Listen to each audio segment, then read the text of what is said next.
जैन है। LIC की branch मेरी 11D है। मेरे पास अधिकारी श्री कभी गुप्ता जी है। IUE का स्टूडेंट हूँ और सीखता रहता हूँ, बस सीखने के लिए आया।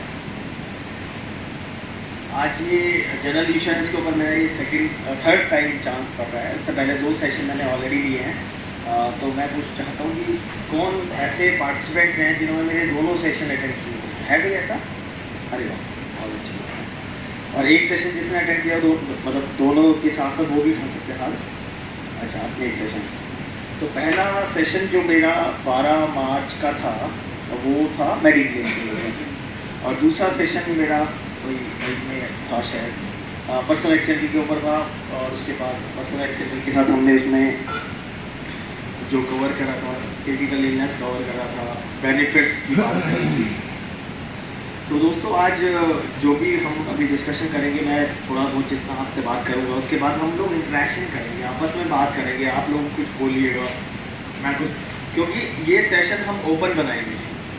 अल्टीमेटली जब तक हम एक दूसरे के साथ इंटरेक्ट नहीं करेंगे तो हमारा काम आगे नहीं चलेगा। मुझे लगता है कि आज का जो सेशन है, जैसे मेरा पहला सेशन जब मैंने मेडिक्लेम के ऊपर बात करी थी, तो हेल्थ इंश्योरेंस के ऊपर बात करी थी, मेडिक्लेम के ऊपर बात करी थी, तो उसमें बेसिकली मैं पिछले 20 सालों से इंश्योरेंस इंडस्ट्री में हूँ। 97 में मैंने अपना काम शुरू किया था। 97 में मेरी पहली एजेंसी ओरेकल इंश्योरेंस कंपनी से लिया था, और 2005 से मैं ये थोड़ा रेगुलर शुरू किया है काम, और 2005 से लेकर के आज रेगुलर धीरे धीरे करके चल रहे हैं, और अपने पास एक अच्छी टीम मेंटेन करके चल रहे हैं। सबसे पहले ये है कि मेडिक्लेम इंश्योरेंस, यहाँ पे कौन कौन करते हैं मेडिक्लेम का काम? सब करते हैं, वेरी गुड, ऑलमोस्ट सभी करते हैं। इसलिए जो लोग आए हैं सारे के सारे मेडिक्लेम वाले ही हैं।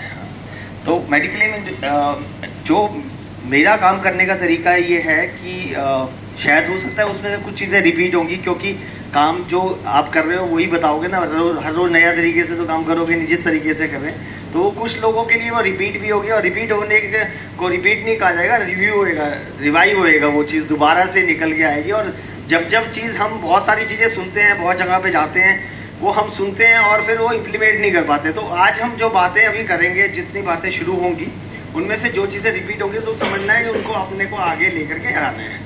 बेसिकली मेरा जो इंश्योरेंस का मेडिक्लेम का जो पोर्टफोलियो है या जो भी काम है, हमने सिर्फ और सिर्फ सर्विसिंग के बेसिस पे अपने काम को इंक्रीज किया है। Only and only services. आपको बताना चाहता हूँ 12-13 लोगों की टीम आज मेरे पास ऑलरेडी है, लेकिन उनमें से एक भी आदमी, एक भी पर्सन कोई डेवलपमेंट के अंदर काम नहीं करता, सारे बैकएंड पे काम करते हैं। टोटल जो डेवलपमेंट का काम है वो सिर्फ मैं अकेला अतुल जैन ही करता हूँ। जितना चाहे वो बेशक वो लाइफ इंश्योरेंस का काम है, चाहे बेशक वो इसका जनरल इंश्योरेंस का काम है, चाहे बेशक वो गाड़ियों का इंश्योरेंस है, जो भी कोई नई डेवलपमेंट होती है वो सिर्फ मेरे पास होती है। मेरा अपनी टीम से सिर्फ इतना ही मैं अपनी टीम को बोलता हूँ कि यदि हमने अपने क्लाइंट्स को बेस्ट सर्विसेज देगी, हमें मार्केटिंग के बंदे रखने की जरूरत ही नहीं है। क्योंकि जो भी लोग जिनको हम उनका क्लेम दिलवाते हैं, उनको क्लेम्स में हेल्प करते हैं, वो हमारे ब्रांड एम्बेसडर बन जाते हैं, वो हमारे सेल्स पर्सन बन जाते हैं। वो उसके बाद हमें कुछ नहीं करना, वो हमारे लिए काम कर रहे होते हैं। मेरा अपना एक तजुर्बा है पिछले इतने सालों में, जब एक आदमी हॉस्पिटल से डिस्चार्ज होता है, वो हमारे को 3-4-5 मेडिक्लेम दिलाता है, और वो पॉलिसी हम नहीं सेल कर रहे होते, वो हमारा क्लाइंट हमारे लिए सेल कर रहा होता है। तो उसमें हमारा जो काम करने का है कि जैसे ही कोई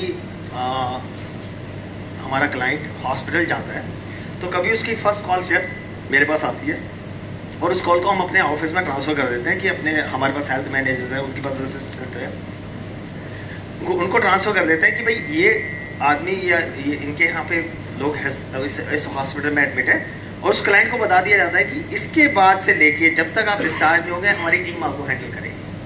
और इनके बीच में आपको लगेगा कि भाई आपको कंफर्ट नहीं मिल रहा, तो मैं आपके लिए 24/7 अवेलेबल हूँ। लेकिन मुझे नहीं लगता कि ऐसा कोई दिन आएगा कि आपको मेरे से बात करनी पड़ेगी। मेरी टीम इज़ वेल सफिशिएंट और आपको पूरी हेल्प करेगी। और ये हमारी टीम की एक क्वालिटी रही है कि या उन्होंने इतने दिनों में देखा है या हमारे काम करने के तरीक़ों को समझा है, वो हॉस्पिटल में जाने से लेके हॉस्पिटल के वापस आने तक, अपने घर आने तक, कंटिन्यूस गुड मॉर्निंग से लेके गुड आफ्टरनून से लेके गुड इवनिंग तक उनके साथ क्लाइंट के साथ करते हैं। तो वो उससे पूछते हैं, हर छोटी सी छोटी चीज़ों को वो ध्यान रखते हैं। रक्षा टीपीए हमारा, जो मैं बेसिकली ऑडिटर से बहुत काम करता हूँ, रक्षा टीपीए हमारा है, वो टीपीए की साइट्स पे रहते हैं। जैसे ही कोई क्वेरी निकलती लगती है टीपीए की तरफ से, इमीडिएटली क्लाइंट को अपडेट करते हैं, सर ये क्वेरी लग गई, आप इसका रिप्लाई करेंगे। तो उसको बहुत स्मूथ प्रोसेस होता है। और उसको ये भी बोला जाता है, क्लाइंट को भी बोला जाता है, सर आप बिल्कुल टेंशन मत लेना, आपके साथ हम लोग हैं, आपको बिल्कुल भी किसी चीज़ की जरूरत, जब भी जरूरत होगी हम आपके साथ खड़े हैं। जब क्लाइंट एक हॉस्पिटल में होता है और वो एक परेशानी में होता है, और उस टाइम पे यदि कोई आदमी उसको ये कहता है कि आप चिंता मत करो, हम आपके साथ हैं, तो उसको एक ऐसा नहीं है कि हम उनके साथ कहने से कुछ उसको मतलब हमको जा रहे हैं उनके पास या वो हमें बुला रहे हैं, ऐसा नहीं होता। लेकिन एक इतना बोलना कि हम आपके साथ हैं, ये भी एक बड़ी स्ट्रेंथ लगती है उसको उस टाइम पे। और वो आराम से हमारे मतलब जब जितना भी कुछ होता है वो हमारी टीम उनको प्रॉपर तरीके से हैंडल करती है।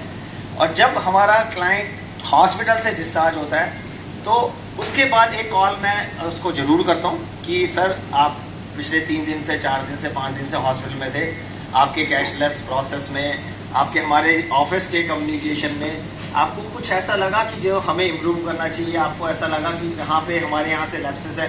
क्योंकि मैं हमेशा एक चीज़ बिलीव करता हूँ कि हमें अपने क्लाइंट्स के साथ वो रिलेशनशिप बनानी है कि उसको हमारे अलावा दूसरा कोई दिखे ना। यदि हम अपने बिजनेस के अंदर, अपने प्रोफेशन के अंदर एक बेस्ट सर्विसेज देने की हालत में आ जाएंगे, एक उसके पास, मेरी कोशिश रहती है मैं अपने क्लाइंट के साथ वन वे बनाऊं। जो क्लाइंट मेरे पास आ गया मैं उसको वापस आने का ऑप्शन नहीं देता। यदि कोई आदमी कभी किसी वजह से नाराज होता है, कुछ बात होती है, तो मैं उससे पूछता जरूर हूँ, सर क्या, तो बहुत सारे कई बार क्या होता है कि किसी के रिलेशन में कोई एजेंसीज ले लेते हैं, तो उनकी मजबूरी हो जाती है कि भाई बिल्कुल रियल ब्रदर ने एजेंसी ले ली, तो वो हमारे पास कैसे रहेगा, उसको भाई को सपोर्ट देना है। तब भी हम उसको ये नहीं कहते कि यार आपका भाई तो 4 दिन बाद छोड़ देगा या नहीं चलाएगा नहीं चलाएगा, ये बात हम उससे नहीं कहते, क्योंकि वो उस टाइम पे वो चीज़ सुनने के लिए तैयार नहीं था। हम उसको कहते हैं सर आपका भाई हमारा भाई है, कोई ऐसी बात नहीं है। आपके भाई को या आपको इस पॉलिसी रिलेटेड या और किसी चीज़ से रिलेटेड कभी भी आपको जरूरत हो तो आप हमें कॉल करिएगा, हम आपकी जितनी हो सकेगी हेल्प करेंगे। और इसमें कोई ये मार्केटिंग कॉल नहीं है, ये एक्चुअल में जेन्युइन कॉल है कि भाई यदि किसी आदमी ने हमारे साथ 7-8 साल 9 साल 10 साल रुका और 10 साल के बाद उसकी फैमिली में कोई किसी ने एजेंसी ले ली और कुछ चला गया, तो वो हमारा दुश्मन नहीं बना, वो हमारा क्लाइंट है। हमें हमारी कैरियर में ग्रोथ देने में उसका कहीं ना कहीं थोड़ा बहुत कंट्रीब्यूशन रहा है। यदि किसी ने हमारी लाइफ में कभी कंट्रीब्यूट करा है तो हमारी मॉरल रिस्पॉन्सिबिलिटी बनती है कि हम उनको उसके लिए जो कुछ कर सकें, मैक्सिमम जो कुछ कर सकें वो हमें करना चाहिए। तो मैं इस प्लेटफॉर्म के साथ इस तरीके से काम करता हूँ। जैसे ही क्लाइंट अपना हॉस्पिटल से डिस्चार्ज हो जाता है, उसके बाद उसको मैं कॉल करता हूँ और उसको बोलता हूँ कि सर इसके बाद अब आप तबीयत आपकी ठीक है, आपको कैसा लगा वो हमारे ऑफिस की शेयरिंग करता है। मोस्टली केसेस में वो ये कहता है कि आपकी टीम बहुत अच्छी है। यदि कोई उसको इनकम्फर्ट लगता है वो शेयर करता है, हम उसको इम्प्रूव करने की कोशिश करते हैं। अब नॉर्मली कई बार क्या होता है कि जैसे जनरल इंश्योरेंस में जो लोग मेडिक्लेम का काम कर रहे थे, VP 64 नहीं आया होता या प्रीवियस पॉलिसीज नहीं होती, या कभी डॉक्टर की क्वेरी है, डॉक्टर क्या कहता है कि आप अपने, बहुत सारी केसेस में क्या होता है डॉक्टर को पता होता है कि ये क्लेम नहीं मिलेगा, वो कहता है कि आप अपने इंश्योरेंस वाले से बात कर लो। इंश्योरेंस वाला इंसान एक वो मीडिएटर है, इंश्योरेंस कंपनी के साथ काम कर रहा है, वो डॉक्टर तो नहीं है ना, उसको नहीं पता ना कौन सी बीमारी मिलती है, कौन सी बीमारी अच्छे से नहीं मिलती। डॉक्टर्स को बहुत सारी बार ये पता होता है ये क्लेम नॉन पेबल है, नहीं मिलता, मेडिक्लेम में कवर ही नहीं होता। जैसे नॉर्मली ऑडिटर की मतलब इंश्योरेंस कंपनी की पॉलिसी में मैटरनिटी कवर नहीं होती, और मैटरनिटी से रिलेटेड कोई भी, यानी कि बच्चा ही हो ना, मैटरनिटी से रिलेटेड कोई भी प्रॉब्लम होती है तो वो भी कवर नहीं होती। लेकिन वो डॉक्टर ये साफ उसको नहीं कहता कि भाई ये कवर नहीं होगी, वो कहते हैं ऐसा है कि आप अपने इंश्योरेंस वाले से पूछ लीजिए। बहुत सारे लोग तो दिला देते हैं, तो वो आपको एक ऑप्शन दे देता है कि भाई एक ऑप्शन दे देता है कि आप वो आपसे, आपका क्लाइंट आपके, सर वो डॉक्टर साहब तो कह रहे हैं कि वो तो और कहीं तो मिलते हैं, आपके यहाँ तो मिलते हैं, आप क्यों नहीं दिलवा पाएंगे। तो ऐसी चीज़ें भी आपको फेस करनी होती है और उसको बड़े अच्छे से तरीके से फेस करते हैं। सर डॉक्टर साहब से मेरी आप बात करा दीजिएगा, नहीं तो जो सी कंपनी देती है हम उनसे उनका प्रोडक्ट कराइए, कौन सा प्रोडक्ट है, हम एक बार बात करें। ये नहीं कहेंगे कि हमें नहीं पता सर, हम अपने मतलब हमको सेल के टाइम में कुछ भी बात कर सकते हैं कि भाई हम सर अपना प्रोडक्ट जानते हैं, हम यही बेचते हैं और हमें यही समझ आता है, यही इसमें यदि आपको चाहिए कुछ तो हम बता सकते हैं, इसके अलावा नहीं। लेकिन at the time of claim हम अपनी कोई कंडीशन नहीं रखते, उसकी बात कुछ क्लियर है। और मेरा सब लोगों से सिर्फ इतना ही कहना है कि जब भी कभी क्लेम आता है या आपका क्लाइंट तकलीफ में है, वो उस टाइम पे कुछ प्रॉब्लम चैलेंजेस फेस कर रहा है, उस टाइम पे यदि वो आपसे कोई ऐसी बात बोलता है जो आपको लगता है कि आपके हिसाब से सही नहीं है, तो उस टाइम पे प्लीज प्लीज प्लीज रिएक्ट मत करो। क्योंकि उस टाइम पे यदि आप इमीडिएटली रिएक्ट करोगे तो उसका जो माइंड है ना, वो उस चीज को एक्सेप्ट करने के लिए तैयार नहीं। वो ये मानता है कि जो मैं इस टाइम पे बोल रहा हूँ वो बिल्कुल सही बोल रहा हूँ, और आज एक्चुअली में वो परेशान नहीं होता है ना जब भी उसको प्रॉब्लम है आपसे बात कर रहा है, और आपने भी उसको एक क्वेरी के ऊपर एक कहानी नई सेट कर दी।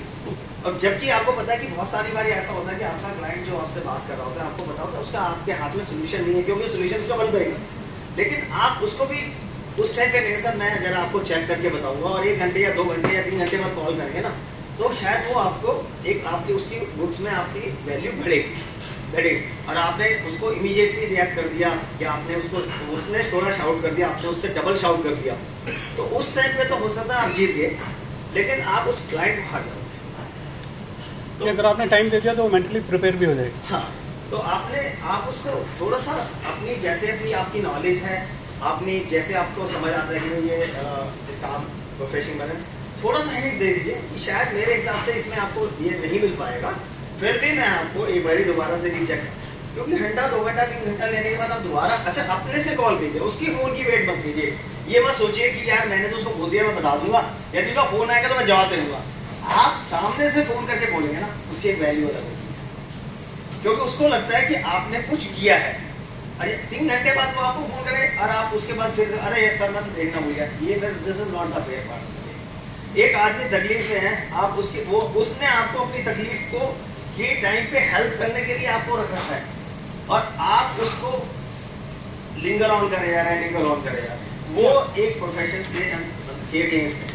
अगर आप फोन कर रहे हैं तो it means you are caring. हाँ, केयरिंग। उसके बाद क्या होता है, उसको ये लगता है कि इसने मेरे से 2 घंटे का टाइम लिया था, 2 घंटे से पहले ये मुझे रिवर्ट कर रहा है, और इसने चेक किया कुछ, और उसके बाद आप उसको ना भी कर रहे हैं ना, तो वो मेंटली प्रिपेयर हो जाता है। हाँ यार, इस आदमी ने यदि मिल रहा होता तो ये दिला देता, और यदि आपने नहीं कुछ किया तो उससे क्या होगा कि उसको लगेगा कि यार इसको तो सिर्फ अपने at the time of buying this policy के रिन्यूअल्स के टाइम पे काम बात करता है, पॉलिसी लेने के टाइम पे बात करता है, नए प्रोडक्ट की बात करता है, जब हेल्प करनी होती है, जब ये कहानी सुनाता है। तो ये एक बहुत बड़ा डिफरेंस है।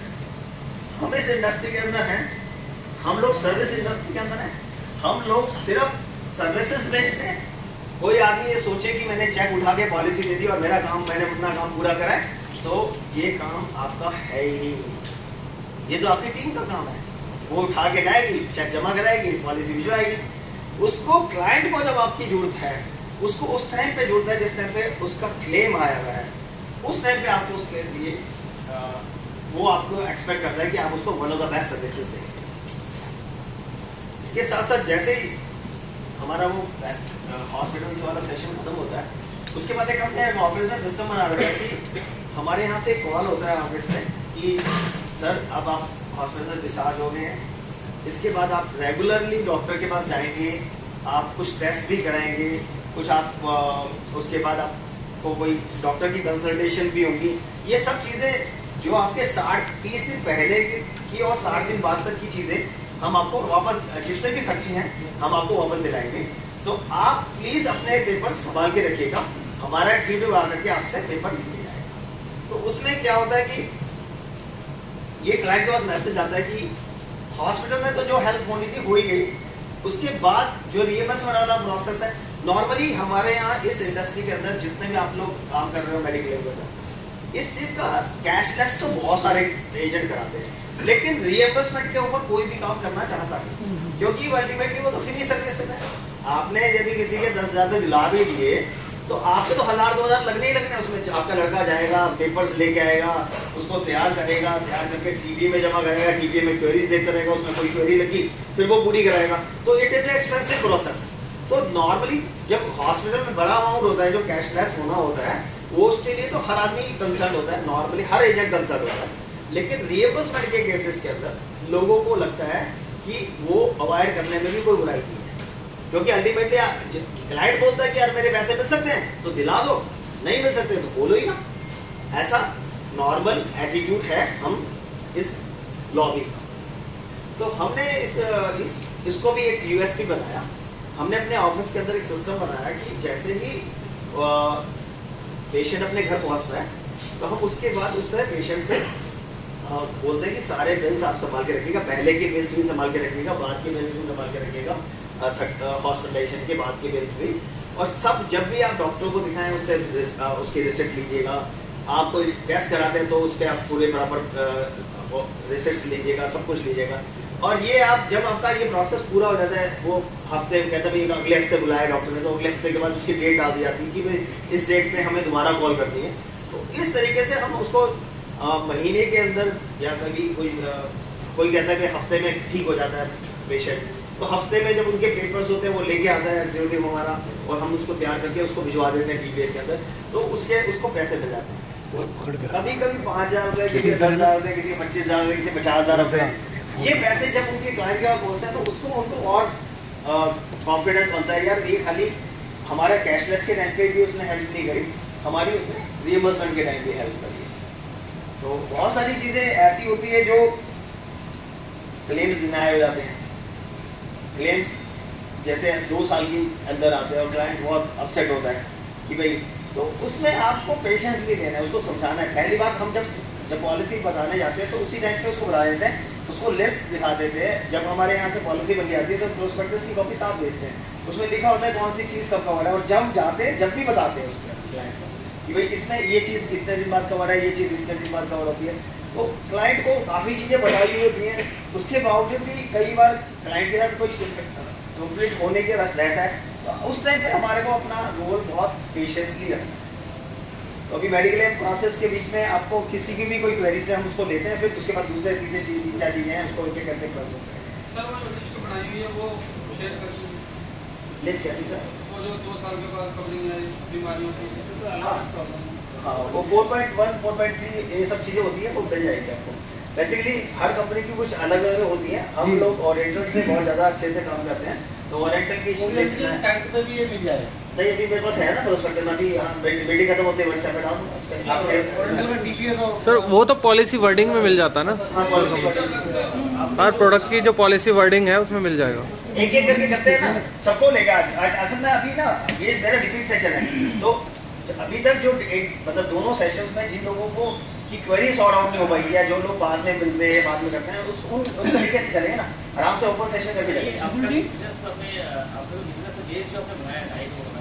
ये बेसिकली क्या आपके रेफरेंस के थ्रू से बनाया या कुछ और एक्टिविटीज वगैरह? कोई एक्टिविटी, सिर्फ अपने क्लाइंट्स को सर्विसेज देते रहे एक के बाद एक के बाद एक। मैं बताया ना, जैसे यदि कोई अभी हमारे पास ऑफिस के अंदर ये सिस्टम है कि आज हमारे पास महीने के अंदर 8, 10, 12 क्लेम आते ही आते हैं, ठीक है। जब जितने क्लेम्स आते हैं तो उसके साथ में रेफरेंसेस भी आते हैं, तो 3, 4, 2, 3, 4, 5 रेफरेंसेस आते हैं, उनमें से 1-2 पॉलिसीज क्लिक हो जाती है। तो ये प्रोसेस जैसे जैसे मतलब लोगों को हम बेस्ट सर्विसेज देते रहते हैं, कोशिश करते हैं, तो उससे जनरेशन जनरेट होते रहते हैं और उससे काम चलता रहता है। मैं भी ओरिएंटल का मेडिक्लेम करता हूँ जी, तो लेकिन कम करता हूँ मैं, अपोलो ज़्यादा करता हूँ। बट हमारा जो पार्क मेडिक्लेम है TPA, वो कहते हैं जैसे मतलब डिस्चार्ज हुआ उसके विदिन 7 डेज के अंदर पेपर सबमिट होने चाहिए। बट वो कैशलेस भी हुआ था उसका वहाँ पे, तो बाद वाले जो फास्ट और P वाले 7 डेज में जमा होने चाहिए। मैंने कई लोगों को जमा नहीं भी कराए, बाद में जमा कराए इकट्ठा करके उन्होंने लेटर सेलेक्ट कर दिया कि उसका आंसर दो कि आपने 7 डेज का आफ्टर क्यों जमा कराया। सर वो आपको ना उसमें थोड़ा सा कंफ्यूजन है शायद मेरे हिसाब से। जिस पॉलिसी में आपका कैशलेस हुआ है, ठीक है, उसमें 7 डेज की कंडीशन नहीं है, ठीक है, नहीं है 7 डेज, क्योंकि यदि हम प्री एंड पोस्ट की बात करते हैं तो प्री 30 डेज होते हैं, पोस्ट 60 डेज होते हैं, तो 7 दिन कहाँ से आ गए? 60 दिन हुए ना, 7 दिन नहीं 60 दिन। 7 डेज 7 डेज का कोई कंसेप्ट नहीं है। आपने 7 डेज का ये है, यदि डिस्चार्ज हो गया और उसमें कैशलेस नहीं हुआ है तो पेपर सबमिट करने के लिए 7 दिन का वो बोल रहे हैं ना, ये जी मैं वही बात कर रहा हूँ, वही बात कर रहा हूँ कि मेरा एक्सपीरियंस है, मैं उसमें शामिल मेरा एक्सपीरियंस है, वहाँ से लेटर भी इशू हुआ है और मैंने रिप्लाई भी दिया उसका, उसमें डिस्चार्ज में साल लगा रख दी, पहले कैशलेस हुआ था, ये प्री और पोस्ट के हैं, तो प्लीज इनको वो करें। और बल्कि वो ब्रांच से करवा के दिया फिर मैंने, तो पार्क वाले एक्टिव मतलब देते सब। फ्रेंड्स, मैं आपसे गुजारिश करूंगा ये क्वेश्चन आंसर जो है मुझे लगता है हम बाद में ले रहे हैं। नहीं सर ने खुद ही कहा था, अतुल जी ने परमिशन दी है। मैं मेडिक्लेम वाला प्रोसेस को अभी फाइनल कर दूंगा ना, उसके बाद नेक्स्ट में दो तीन चार हमें लगता है कि वो आपके पास और बहुत कुछ नहीं खिलाना है, वो मिस नहीं करें। नहीं नहीं, 3 चीजें 4 चीजें हैं ना, पीए पॉलिसी वगैरह को लेके चलेंगे ना, तो एक को क्लियर कर देने की कोई जो सी चीज की क्वेरी, क्योंकि जब लास्ट हम पीए पे आएंगे तो हो सकता है लोगों की मेडिक्लेम की क्वेरी वहीं की वहीं दफन ना हो जाए, तो उससे पहले उसको निकाल के उसको क्लियर करने की कोशिश करेंगे कि यहीं की चीजें साफ हो। सॉरी वो पॉइंट मिस कर गया था। हाँ कोई बात नहीं। अच्छा तो यही था सर। हाँ कोई बात नहीं। बेसिकली क्या होता है, एक चीज हमेशा ध्यान रखना कि जब भी आप टीबीए से प्रॉब्लम फेस करते हैं, ये नहीं है कि टीबीए वाले बहुत होशियार हैं या टीबीए वालों को सब कुछ पता है और हमें भी सब कुछ नहीं पता, लेकिन हमें थोड़ी सी मेहनत अपने ऊपर करनी पड़ेगी, हमें अपने प्रोडक्ट को समझना पड़ेगा, हमें उसकी प्रोडक्ट की सारी A to Z बारीकियां देखनी पड़ेगी। हमारे को अपने प्रोडक्ट की, जब तक हमें अपने प्रोडक्ट की नॉलेज नहीं होगी, हम किसी को आगे बताने की हालत में नहीं। हम रक्षा टीपीए से डील कर रहे हैं। आज रक्षा टीपीए में जब हमारी कोई फाइल में कोई प्रॉब्लम्स होती हैं रीइंबर्समेंट के केसेस के अंदर, या जो रुक जाते हैं केसेस कुछ में, उसमें हम 2-3 महीने बाद मैं एक विजिट करता हूँ रक्षा टीपीए में। 6-7 फाइलें, जितनी भी फाइलें होती हैं, वहाँ पे डॉक्टर और उनके असिस्टेंट्स वहाँ पे बैठे होते हैं, तो उन डॉक्टर्स के पास ये मैसेज है कि अतुल जैन यदि बात बोल रहा है ना, तो वो सही बात बोल रहा होगा, उसको पता है, वो लिख करके लाया है, उसको वो गलत नहीं बोले, क्योंकि हमने ये आज वहाँ पे ये मैसेज 15 साल 20 साल की मेहनत के बाद पहुंचा है। क्योंकि हमने पहले तो वो भी वही बोलते थे, जो बोलते थे वही समझते थे कि हम सबसे अच्छा बोल रहे हैं सर। जब हमने पॉइंट टू पॉइंट, और कुछ चीजों में क्या रहा कि उन्होंने हमें नहीं सपोर्ट किया, हमने फिर उसको ओरिएंटल में टेकअप करा बेटर, उन लोगों को ओरिएंटल बुला लिया, रीजनल ऑफिस में बुला लिया, डीजीएम के सामने बिठा दिया, और उनकी सारी चीजें फाइलें, क्योंकि होमवर्क बहुत है, हमने बैकएंड पे काम बहुत किया है। यदि आज हम थोड़ा सा कुछ फ्रंट फुट पे जाके खेल पा रहे हैं ना, तो हमने बैक फुट पे बहुत खेला है।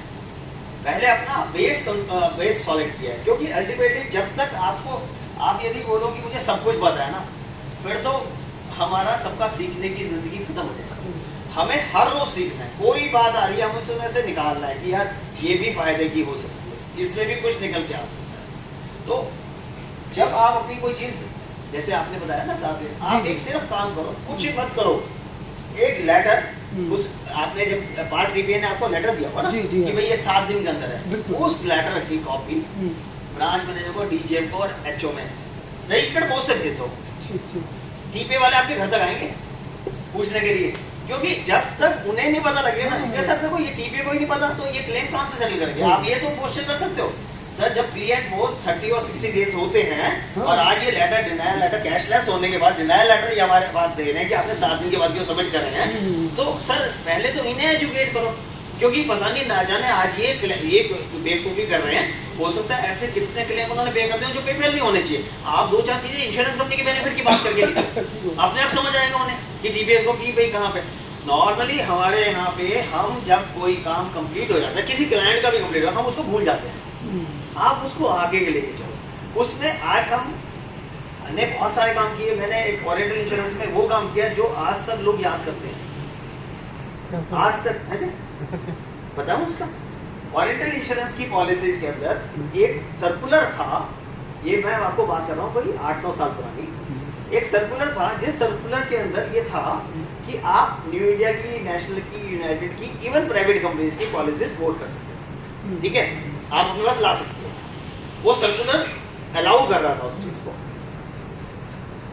जब तक ये पोर्टेबिलिटी क्रॉस नहीं थी, लेकिन वो बोलता था कि हम इसको कंटिन्यूटी देंगे। अब पोर्टेबिलिटी तो आईआईटी बीच में अभी 2009-10 में लेके आएंगे, उससे पहले की बात मैं आपसे कर रहा हूं। उस सर्कुलर के अंदर था कि आप आपस में पॉलिसियां दे सकते हो, कंटिन्यूटी बेनिफिट्स मिलेंगे। हमने एक क्लाइंट की पॉलिसी, न्यू इंडिया की पॉलिसी ओरिएंटल में लेके अपने एसडीएम साहब को दिखा करके, सर ये देखो ये पॉलिसी है और इसमें कंटिन्यूटी बेनिफिट मिल रहा है। उन्होंने कहा कि ठीक है, उन्होंने लिख के पूछा, अच्छा हमें भी इतनी अकल नहीं थी उसने टाइम पर, धीरे आदमी काम करते करते सीखते ना भी कौन से साइन कब लेने हैं किसी आदमी से। तो हमने उनकी बात के ऊपर की भाई सर ने कह दिया ठीक है हमने लिया पॉलिसी। न्यू इंडिया का जो एजेंट था जिसकी पॉलिसी हम लेके आए थे, जिसका उसका जो एजेंट था वो कहता है आप अपनी पॉलिसी को खराब कर रहे हो, जब क्लेम आएगा आपको पता लगेगा। ठीक है, वो जो क्लाइंट मेरे पास न्यू इंडिया की पॉलिसी लेके आ रहा है वो मेरे को बार बार इंसिस्ट कर रहा है कि सर देखो आप ले रहे हो, कल क्लेम आएगा तो फिर ये पॉलिसी 6 साल से चल रही है न्यू इंडिया में, लेकिन ये क्लेम आ गया सर कहीं ऐसा ना हो फंस जाए। मतलब मेरी बात हो चुकी है, टेंशन मत लो, हम तो टेंशन मत लो तो हमारा क्या कलाम है कि भाई कोई दिक्कत ही नहीं है, हम तो संभाल लेंगे। तो उसके बाद वो पॉलिसी दी गई, मतलब कुछ हमारे स्टार समझ लिए, कुछ ऐसा समझ लिए कि वो डीओ जो एसडीएम थे वो रिटायर हो गए और हमारी एजेंसी ट्रांसफर होगी मेरे डेवलपमेंट ऑफिसर के साथ, एजेंसी दूसरे ऑफिस में चली गई और वहाँ के डीएम ने उस पॉलिसी पे टीपीए को इंस्ट्रक्शन दे दिया कि ये उस देखिए उसी सारा काम एक साथ होना था, उसी साल उस क्लाइंट का क्लेम आया और वो क्लेम ऐसा था वो 4.3 के अंदर आ रहा था, 2 साल की एक्सक्लूजन में आ रहा था, लेकिन हमारा तो पहला ही साल था, हमारे ऑडिटर के हिसाब से तो पहला ही साल था। वो क्लेम आया और उस हमारे जो डीएम थे उन्होंने स्पेशल टीपीए को फोन करके बोला यदि तुमने इसका कैशलेस कर दिया तो मैं तुम्हें डिपैनल करा दूंगा। यदि आपने इसका कैशलेस कर दिया क्योंकि ये क्लेम नॉन पेबल है कि आपके ये पॉलिसी आपकी ये फ्रेश पॉलिसी है, इसमें कंटिन्यूटी बेनिफिट नहीं है। It was a plan surgery plan थी, 4 दिन बाद के बजे सर्जरी होनी थी। हम उस सर्कुलर के बेसिस पे हम आरएम से मिले रीजनल ऑफिस में जाते हैं और मैं कहीं ना अपने जो भी मेरे थोड़ा बहुत सही हुआ है ना लाइफ में उसमें भगवान का बहुत साथ देता है। सरकारी ऑफिसेज में एक पॉजिटिव माइंडसेट के साथ मिलने वाले लोग ना बहुत कम है। जितने भी चारों बीएसयूज में ना हालत बहुत गंभीर है, बहुत गंभीर। एलआईसी हमारी फिर भी बहुत अच्छी है हर तरीके से, एलआईसी में पॉजिटिव एनर्जी मिल जाती है, लेकिन जो जनरल इंश्योरेंस कंपनी है चारों बीएसयू, एक की बात नहीं कर रहा, चारों के अंदर आप काम कर रहे हो ये आपकी क्वालिटी है। ठीक है, आप सच में मतलब ये हम लोगों की क्वालिटी है कि हम लोग वहां पे वो इतना दुखी करते हैं कि सोचना पड़ता है कि काम लाए क्यों, लेकिन उसके बावजूद भी आपने पॉलिसी अंडरराइट कर दी, क्लेम वगैरह ले जाते हैं क्योंकि क्लेम्स में वहां पे किसी का इंटरेस्ट नहीं है, टीपीए काम कर रहा है। यदि आपका क्लेम पेबल है वहां पे ये कोई नहीं कहेगा कि ये पेबल क्लेम इसको नॉन पेबल करने की प्लानिंग करो, कैसे इसको रोक सकते हैं, वो वहां पे आपने कंडीशंस पूरी कर दी, आपका काम हो गया। तो उसके अंदर हम आरएम साहब से मिले और आरएम साहब को, और ये बात मैं आपको थोड़ा सा इसलिए और 2-4 मिनट लेना चाहूंगा क्योंकि इंटरेस्टिंग चीज है इसमें। 4:45 बजे का टाइम था, आरएम साहब जब वो पहुंचे शाम के, वो किसी मीटिंग में थे, उन्होंने बिठा दिया क्योंकि मेरे डेवलपमेंट ऑफिसर को बहुत अच्छे तरीके से जानते थे, उन्होंने बिठा दिया। बिठाते 6:45 बजे उनकी पीए जाने को तैयार हो गई है क्योंकि उसको तो 6 बजे निकलना है, सरकारी ऑफिस 15 मिनट पहले कहीं आपके जरूरी काम करके निकलना होता है। तो उन्होंने हमने डिस्कस करा, उन्होंने इमीडिएटली बता के कहा यस ये तो है, ऐसा तो होता है, ये कंटिन्यूएशन मिलेगा। तो हमने कहा सर देखो कंटिन्यूएशन तो मिलेगा लेकिन यहाँ तो कोई एक्सेप्ट नहीं कर रहा, और हमने भी जो हमारे पुराने एसडीएम थे उन्होंने वर्बल कम्युनिकेशन कर ली थी, हमने रिटर्न में नहीं ले पाए थे, ये हमारी गलती रहेगी, नहीं तो हम आज इस प्रॉब्लम में नहीं आते। मैंने कहा परसों सर्जरी है और एक इन्होंने डिनाई भेज दी और क्लाइंट अब हमारे जान के पीछे लगा हुआ है।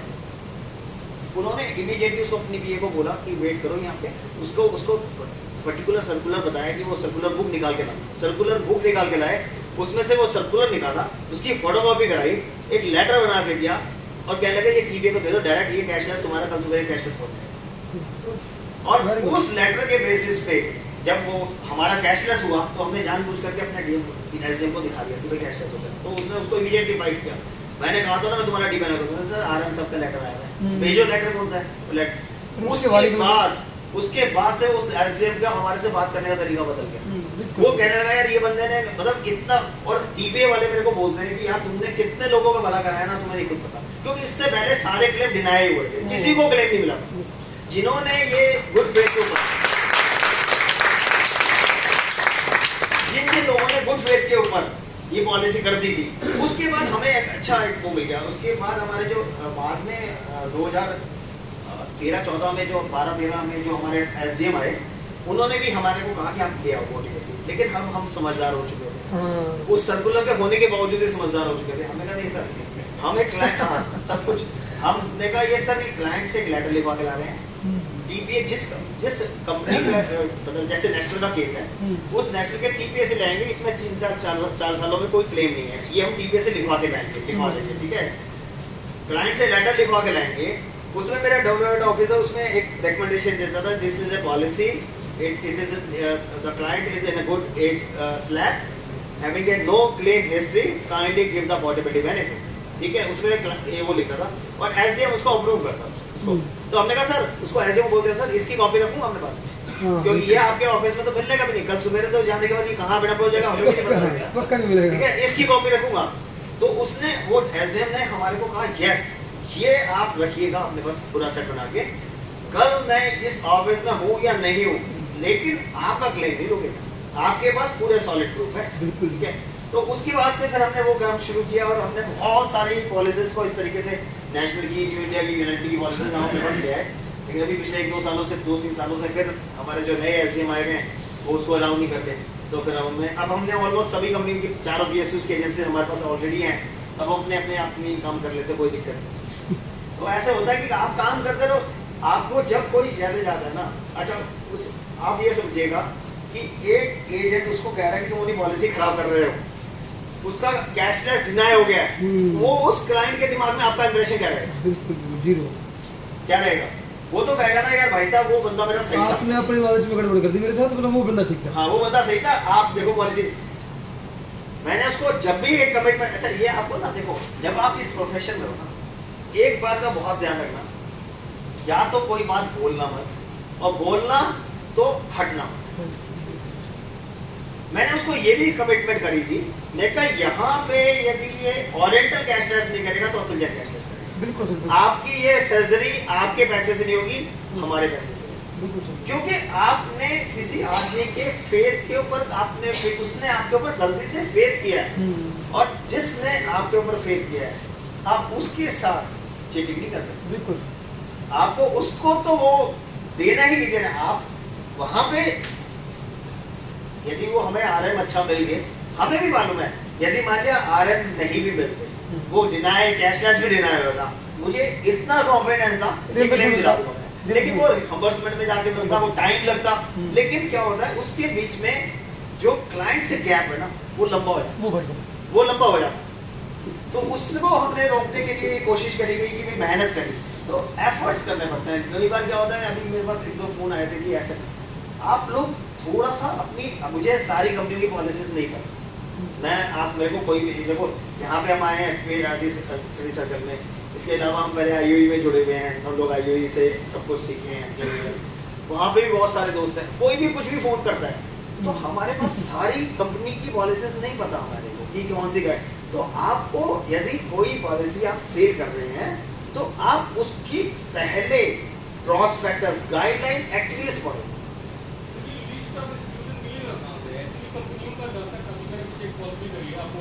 हाँ जी, तो ये इनका हर साल चेंज हो रहा है कि हम इस ग्रुप को देंगे, इसको नहीं देंगे, आर्म्स को देंगे, नॉन आर्म्स को देंगे। अभी मेरे साथ एक वाकया हुआ है 2-4 दिन पहले, एक मैंने पॉलिसी करी थी, तो उन्होंने कहा कि हम पुलिस की नहीं करेंगे, पुलिस की नहीं करेंगे, हाँ पुलिस वाले करें, हमारे लिए एक्सक्लूजन है, हम पुलिस वालों की नहीं करते, ठीक है। मैंने कहा पहले तो करेंगे, पहले नहीं हमारी गाइडलाइन चेंज हुई, हम पुलिस की नहीं करेंगे। मैंने कहा ठीक है। मैंने पिछली पॉलिसी RPF वाले की पॉलिसी की, उन्होंने पॉलिसी कर दी, हालांकि उनकी पॉलिसी RPF वालों को भी नहीं करते। तो उन्होंने क्या किया, पॉलिसी घर पे आ गई, उन्होंने वहाँ पे लिखा कि रेलवे अदर करके डाल दिया, रेलवे अदर, आर्म्स नहीं डाला। हाँ। जैसे रेलवे में बाकी को करेंगे, आर्म्स को नहीं करेंगे। तो उसमें जब पॉलिसी में उन्होंने चला के क्या करी कि रेलवे अदर्स में डाल दी, ये चीज हमें नहीं पता चला। लेकिन मैं उसके बाद भी फिर भी अंडर की तरह क्रॉस चेक किया कि कहीं ऐसा ना हो कि बाद में क्लेम न दे। तो बाद में पता चला कि RPF को नहीं देंगे। अभी पॉलिसी को 15-17 दिन हो गए, मैं उसके भी फाइट करूँ कि भाई मेरी पॉलिसी कैंसिल करो, उनको बहुत सारी चीजें। तो ये पता कैसे चला किसको क्यों करता है, पहले करते थे अब नहीं करते हैं, तो ये कैसे पता किसको कवर कर रहा है किसको नहीं कर रहा है। पहले कुछ लोगों को किया और क्लेम भी मिला है, तो ये पता कैसे चलेगा कि किसको कर रहा है। ऐसा है कि मैं एक ऐसे आदमी को जानता हूँ जो अपोलो का सचिन तेंदुलकर है, या तो विराट कोहली बोल दो, हैं तो विराट कोहली ज़्यादा चल रहा है ना आजकल, तो वो अपोलो का विराट कोहली है। यदि आपको कोई अपोलो में बात करनी होगी ना, मैं उससे आपको 1-to-1 टच कराऊंगा, ठीक है ना, क्योंकि वो आपकी हेल्प भी करेगा और आपको समझा भी पाएगा। क्योंकि मैं आपको यदि अपोलो की कोई बात करूंगा ना, मुझे पता ही नहीं, मैं तुक्के क्या मार कर क्या करूँगा, मुझे पता ही नहीं, एक्चुअली नहीं पता। ये जानना चाहता हूँ कि तो मैनेजर क्या क्या हमें उतनी नॉलेज। देखो सर, ऐसा है कि मैं इस पूरी चीज के अंदर ना, मैं आपको एक, सब लोगों को जो भी इस प्रोफेशन के अंदर है ना, उनको एक चीज जरूर बोलना चाहूंगा। हमारे सरकारी 4 कंपनी है, ठीक है, अब भगवान ने चाहा तो अगले कुछ दिनों में 2 हो जाएगी, ठीक है, एक तो मीडिया रह जाएगी और बाकी 3 कंपनी मर्ज हो जाएगी शायद, ठीक है। तो मैं आपसे ये कहता हूँ कि जो लोग इस इंडस्ट्री में लंबे रेस में काम करना चाहते हैं ना, इन चारों में PSU से काम करना शुरू करो। PSU में सबसे बड़ी खासियत ये है कि वो एक 3-4 साल के बाद आपकी सब चीजें कवर करते हैं, सभी कंपनी, मतलब चारों PSU है। तो आप ना ये उसमें उनकी ये कंडीशन नहीं है कि भाई हम इसका करेंगे, हम इसका नहीं करेंगे, वो क्लियर है, उनकी सिचुएशन नहीं है कि भैया वो इंसान है ना, बस कर देंगे। ये जानना चाहता हूँ कि अंडरराइटिंग की चीजें हैं, इवन ब्रांच मैनेजर तक को नहीं पता था ये चीज। मैं ब्रांच मैनेजर से बात किया, सेल्स मैनेजर छोड़ी, ब्रांच मैनेजर को भी नहीं पता, मैं पता करके बताते, ऐसे में उन्होंने जो है 15-20 दिन लगा दिए और पॉलिसी को कर दिया उन्होंने। सर मैं आपको पता है क्या कहने जा रहा हूँ, मैं आपको यही बात कहने जा रहा हूँ, जो प्राइवेट सेक्टर के अंदर पॉलिसीज हो रही है ना, सबसे बड़ी प्राइवेट सेक्टर में और PSU में एक ही फर्क, मेजर फर्क ये है कि PSU में जो आदमी एक बार लग गया वो रिटायरमेंट पे जाएगा। समझ आई बात क्या कह रहा हूँ मैं? जो आदमी लग गया वो रिटायरमेंट पे जाएगा। प्राइवेट में क्या है, आज वो इस कंपनी में, कल वो तीसरी में, परसों तीसरी में, जो अगले दिन जो जिस आदमी से आपकी रिलेशनशिप है, जिस टाइम पे आप पॉलिसी कर रहे हो, क्लेम के टाइम पे वो आदमी उस कंपनी में होगा या नहीं होगा, आपके पास इस बात की गारंटी नहीं है, ठीक है। तो वहां पे एक, या तो फिर मैं बता रहा हूँ आपको, उसके बाद भी इसके नेक्स्ट स्टेप ये है, जब आपका बहुत बड़ा वॉल्यूम होता है तो फिर कंपनी आपको जाती है, फिर सुनाई होती है, फिर कंपनी आपको जानती है, फिर आप कंपनी को नहीं जानते, कंपनी आपको जानती है। और वो लोग आपको उस तरीके से जानते हैं कि वो आप फिर प्राइवेट सेक्टर में या पब्लिक सेक्टर में आप PSUs के अंदर वो एक्सपेक्टेशंस नहीं कर सकते। वो आपकी वो क्लेम भी पे कर देंगे जो हो सकता ना बने, जो नहीं भी पेपर होने वो वाली भी पे हो जाएंगे, वो वैल्यू के ऊपर होती है। लेकिन उसके लिए आपको फिर बहुत बड़े वॉल्यूम पे जाना पड़ेगा। पहले आपको ऐसा नहीं है कि अपोलो मोनिक की पॉलिसी में कहीं पे कमी होगी, क्योंकि अपोलो मोनिक बहुत अच्छी कंपनी है। नहीं सर, मेरे हिसाब से ना, मैं मतलब इसमें थोड़ा सा करेक्ट होना चाहता हूँ, मेरे हिसाब से कंपनियां कोई चीज नहीं छुपाती। हम अपने सेल्स के चक्कर में ना, हम ज्यादा जानना नहीं चाहते, मुझे ऐसा महसूस होता है। मतलब may be I am wrong also, मैं ऐसा नहीं कह रहा कि मैं 100% सही हूँ, ठीक है। कंपनी कभी भी ना, अच्छा आप ये मान के चलना, चाहे बेशक कितनी भी कंपनीज है प्राइवेट में, कितनी भी कंपनीज है, ये कंपनीज क्लेम दे रही है इसलिए सर्वाइव कर रही है। क्लेम ना देकर के सर्वाइवल हो ही नहीं सकता। यदि ये कंपनियां काम कर रही हैं, आपके पास अभी पिछले दिनों में हमारे पास डाटा आया है, ये सब कंपनियां ग्रो कर रही है ना, ग्रो। आप ये बात मान लीजिएगा, जब तक कंपनीज क्लेम नहीं देंगी, ग्रोथ नहीं कर सकती।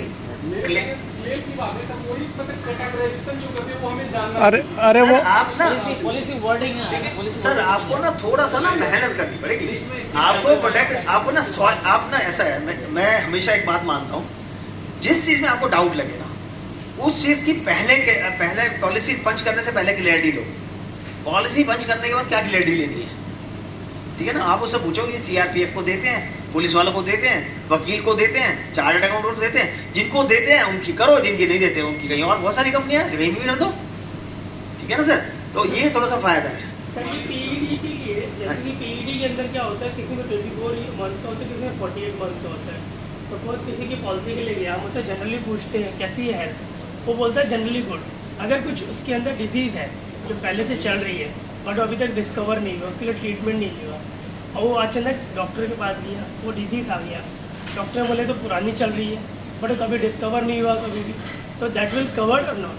नहीं सर, पहली बात तो ये है, जब तक कोई चीज पहले क्या चल रहा है, आज मैं खड़ा हूँ, मेरे अंदर क्या चल रहा है मुझे भी नहीं पता, किसी को नहीं पता, मैं बस बिंदास बोल रहा हूँ, ठीक है। तो वो प्री एग्जिस्टिंग नहीं है, समझो मेरी बात। प्री एग्जिस्टिंग डिजीज जब होती है जब वो डायग्नोज हो चुकी होती है, ठीक है। जब आज मैं बिल्कुल सही चल रहा हूँ और वो मेरे अंदर कोई भी प्रॉब्लम चल रही है, तो जब तक वो डिस्क्लोज नहीं हुई, वो प्री एग्जिस्टिंग नहीं है। मतलब उसके लिए वो आपके जो पैरामीटर्स जैसे ओरिएंटल के अंदर 4.3 बोलते हैं, 2 साल की बहुत सारी चीजें, स्टोन, थायराइड, स्कैटरेट्स, हर्निया, पाइल्स, हाइपोटेंशन, शुगर, ये सब चीजें 2 साल के एक्सक्लूजन में है। यदि आपको इनमें से कोई चीज पहले से नहीं है, पहले से है तो 4 साल के एक्सक्लूजन में है, ठीक है ना। तो यदि कोई चीज जिसको मैंने सपोज किसी ने कहा कि मुझे बीपी है, समझ गए, मेरे को बीपी ब्लड प्रेशर रहता है और मैं एक छोटी सी गोली लेता हूँ, और आपने पॉलिसी लेने के टाइम उसने आपको बता दिया और आपने उसमें लिख दिया कि उसमें प्रपोजल में सेल्फ डिक्लेरेशन फॉर्म होते हैं और उसमें मेंशन होता है भी कहाँ पे कि आपको बीपी है, शुगर है, थायराइड है, ये वो जो भी 50 चीजें जो भी होती हैं, आपका कोई हॉस्पिटलाइजेशन हुआ है, आपकी कोई सर्जरी हुई है, आपने सब जगह पे नो लिख दिया। लेकिन यदि किसी ने कहा बीपी है तो उसमें बीपी पे यस कर दो, उसको बोल दो कि भाई ये 4 साल अब आपके कंप्लीट होंगे, 5वां प्रीमियम दोगे आपके। यदि आपको कोई हाइपरटेंशन आया या आपको हार्ट रिलेटेड डिजीज हुई कोई या बीपी से रिलेटेड कोई भी चीज में हुआ तो आपको 4 साल का एक्सक्लूजन मिलेगा। बस इतना सा बोलना है सिर्फ, ठीक है। मैं ये बात ना बहुत स्ट्रांगली मानता हूँ, जब आप क्लाइंट के सामने बैठे हो ना, आप क्लाइंट को ना सिर्फ सच बोलो, सही बात बोलो, वो सुनने को तैयार है। ज्यादा से ज्यादा क्या होगा, नहीं लेगा ना, पॉलिसी तो नहीं लेगा, कोई बात नहीं, हिंदुस्तान में तो 150 करोड़ जो होता है कोई और ले लेगा। पर सर क्लाइंट हमेशा हमें सच नहीं बताता, क्या चीज, हमेशा वो अपनी बीमारियां छुपाता है। ऐसा नहीं। सर देखो मेरे ख्याल से ना मेरे कई जगह होता है। देखो सर ऐसा होता है, एक बात सुनो कि यदि कोई क्लाइंट अपनी बात छुपा रहा है, ठीक है, आप वो छुपा रहे हैं ना, आप उसके पेट में नहीं जा सकते, बट आप अपने पेट में तो देख सकते हो, ठीक है। आप अपनी बात तो पूरी कर लो कम से कम। उसने छुपाई है, देखो यदि आपने छुपाई है ना, उसकी जिम्मेवारी आपकी है, यदि उसने छुपाई है तो उसकी जिम्मेवारी उसकी है, आपको टेंशन लेने की क्या जरूरत है। बाय बर्थ में कॉन्जेनिटल डिजीज है तो नहीं कवर, कॉन्जेनिटल डिजीज कवर ही नहीं होती है। कॉन्जेनिटल जैसे मान लिया जैसे बच्चा पैदा होता है उसके हार्ट में छींक होता है तो नहीं कवर होती। हाँ वो भी जो सिंस बर्थ है ना, जिस चीज को कॉन्जेनिटल डिजीज बोलते हैं वो नहीं कवर। तो इसमें एक्सटर्नल और इंटरनल का कुछ डिफरेंस होता है? हाँ तो देखो मैं कहना चाह रहा हूँ ना कि ये अभी जो ये इंडस्ट्री इतनी बड़ी है कि कुछ चीजें कोई कंपनी कर रही है, कुछ चीजें कोई कंपनी कर रही है। स्टार हेल्थ में कवर करती है, स्टार हेल्थ में करती है। हाँ तो जो आपके पास यदि आपके पास जो है सुना है मैंने, उसमें जिसके पास पॉलिसी कैंसिल करके घर भेज देंगे अगर बाद में। हाँ नहीं देखो ऐसा है कि जिसको जो चीज आपको, यदि आप काम कर रहे हो, आप स्टार हेल्थ का काम कर रहे हो, आप अपोलो का काम कर रहे हो, यदि आपको क्लियरिटी है कि कवर्ड होती है, ठीक है ना, तो उसका और उसने कहा कि भाई मेरे बच्चे को बचपन से दिल में छेद है या कोई भी कहीं होगी ना पैर ना, ये जो गैप होता है ना ये कम हो जाता है, गैप कम, और जो स्पेशली फीमेल चाइल्ड के अंदर ये गैप कम होता है, इसको भी ये भी कवर नहीं होता, इसकी सर्जरी होती है और उनको गैप बनाया जाता है बीच में से, तो उसकी भी सर्जरी होती है, वो भी कॉन्जेनिटल का पार्ट होती है, वो भी कवर नहीं होती। लेकिन आप पहले जो चीज़ कवर्ड होती है आपके पास, यदि किसी कंपनी में आप उसके साथ उसे प्रपोजल फॉर्म में मेंशन करो, और जहाँ पे आपकी प्रोस्पेक्टस में, जहाँ पे आपकी डिक्लेरेशन में आ रही है वो चीज़, आप उसका एक प्रिंट आउट निकाल के उसको साथ में लगा के रिसीविंग कराओ कि मैंने दिया हुआ है आपको ये चीज़, ठीक है। तो आपके पास क्या होगा कि आप स्ट्रांग रहोगे। आप इंश्योरेंस कंपनी ये नहीं है कि मतलब यदि कोई चीज़ कवर होगी ना, वो ऐसा नहीं है, जिस चीज़ को अंडरराइट करेगी ना, आप मान के चलना, जिस चीज़ को अंडरराइट करेगी उसको मना नहीं करेगी। सर हाँ जी सर, जैसे आपने बताया ना ये छेद वाला जो है हार्ट में छेद, वो बाई बर्थ ही था वो छेद। हाँ तो बच्चा जब 2003 की बात है, जब वो 3-4 साल का हो चुका था बच्चा, तो हमने कहा भाई ये छेद वाला जो है ना बाई बर्थ, ये कवर नहीं होगा। कह रहे इसके अलावा तो चीज़ें कवर होंगी ना, हमने कहा होंगी कवर, तो प्रपोजल फॉर्म में लिखा ही नहीं कुछ भी, उसको प्रॉब्लम है, ठीक है सर। और पॉलिसी को आज चलते हुए 10 या 11 साल हो गए। फर्स्ट टाइम उनका क्लेम आया और क्लेम में उन्होंने लिखा कि ये जो बच्चा है ये हार्ट पेशेंट है, जिसकी वजह से इसके किडनी या लीवर में इन्फेक्शन हो गया, तो क्या ये क्लेम मिलेगा? हार्ट पेशेंट है, हाँ, हार्ट पेशेंट उसी वजह से, छेद की वजह से। हाँ, छेद की वजह से। हाँ, तो किडनी में इन्फेक्शन हुआ है उसको, लीवर में और किडनी में इन्फेक्शन हुआ है, और जिसकी वजह से उसको हॉस्पिटलाइज होना पड़ा। हाँ। और 15, 16, 20 दिन लग गए उसको वहाँ पे। हाँ। और तो क्लेम तो बेसिकली इसमें मिल सकता है, क्लेम मिलने में इसमें, क्योंकि ये पॉलिसी प्रपोजल में डिस्क्लोज नहीं किया गया। कौन सी कंपनी से है? ओरिएंटल हाँ मिल जाएगा, ओरिएंटल से मिल जाएगा। है वो आपने बताया था ना कि डिक्लेयर एंड डिक्लेयर, हाँ। ट्रीटेड एंड ट्रीटेड, लिखी भी है, लिखा है 4.1 पढ़ लेना कभी भी जिंदगी में जब जी करे। नहीं वो पढ़ा है, तो तभी मैं क्वेश्चन किया ये क्लेम मिलेगा। क्लेम। इसके अंदर एक एडवांस एक स्टेज और भी है एक्स्ट्रा, जो इसके अंदर और ऐड करती है इस चीज़ को। बहुत सारे केसेस में कॉन्जेनिटल डिजीज होती है, जैसे हार्ट का स्पेशली एक एग्जांपल ही लेते हैं। जब बच्चा 5-6 साल का होता है, पता लगता है बच्चे के दिल में छेक है, तो उसकी सर्जरी कराते हैं, हाँ जी। ठीक है, हाँ जी। उसकी सर्जरी करा के उसका वो मतलब ट्रीटमेंट हो जाता है। ऐसे केसेस में आप डिस्क्लोज कर दो कि प्री एक्सट्रीम में उसको, तो उस समय मे भी वो पॉलिसी ना करते, है जी, मे भी पॉलिसी ना करते उसके बच्चे की। ऑडिटर तो मना ही नहीं कर रहा ना, कह रहे हैं मना कर रहे हैं, वो तो लिख रखा है पॉलिसी के अंदर। ऑडिटर तो कह रहे हैं ना कि आप, पहली बात आपको कोई भी मना नहीं करेगा, ठीक है। जब पॉलिसी की कंडीशन है ना, कंडीशन के अगेंस्ट में कोई आपको कोई मना करता है ना, सिर्फ एक प्रपोजल फॉर्म रजिस्टर्ड पोस्ट से भेज दो। आपको काम करने का थोड़ा सा, यदि सामने वाला आपको वर्बली मना कर सकता है, रिटर्न में मना करके दिखाए ना कि नहीं कर रहा मैं, वर्बली मना कर सकता है, रिटर्न में जो मना करके दिखाए कि नहीं कर रहा मैं। जब हम कह रहे हैं ना, आपकी पॉलिसी की कंडीशन तो ये कहते हैं कि declare and declare, treated and treated. मैं तो कह रहा हूँ मैं डिक्लेयर कर रहा हूँ, कैसे मना करोगे आप पूछो तो सही। आप किसी से पूछने की हिम्मत रखो कि भाई क्यों मना कर रहे हो, आप किस वजह से मना कर रहे हो। मना तो पता होना चाहिए ना, रीजन हमेशा किसी भी चीज का रीजन। अच्छा, उनसे ज्यादा मत उलझो, जो चीज आपको समझ नहीं आती ना, एक चिट्ठी बना दो बस, उससे चिट्ठी से पूछ लो ना।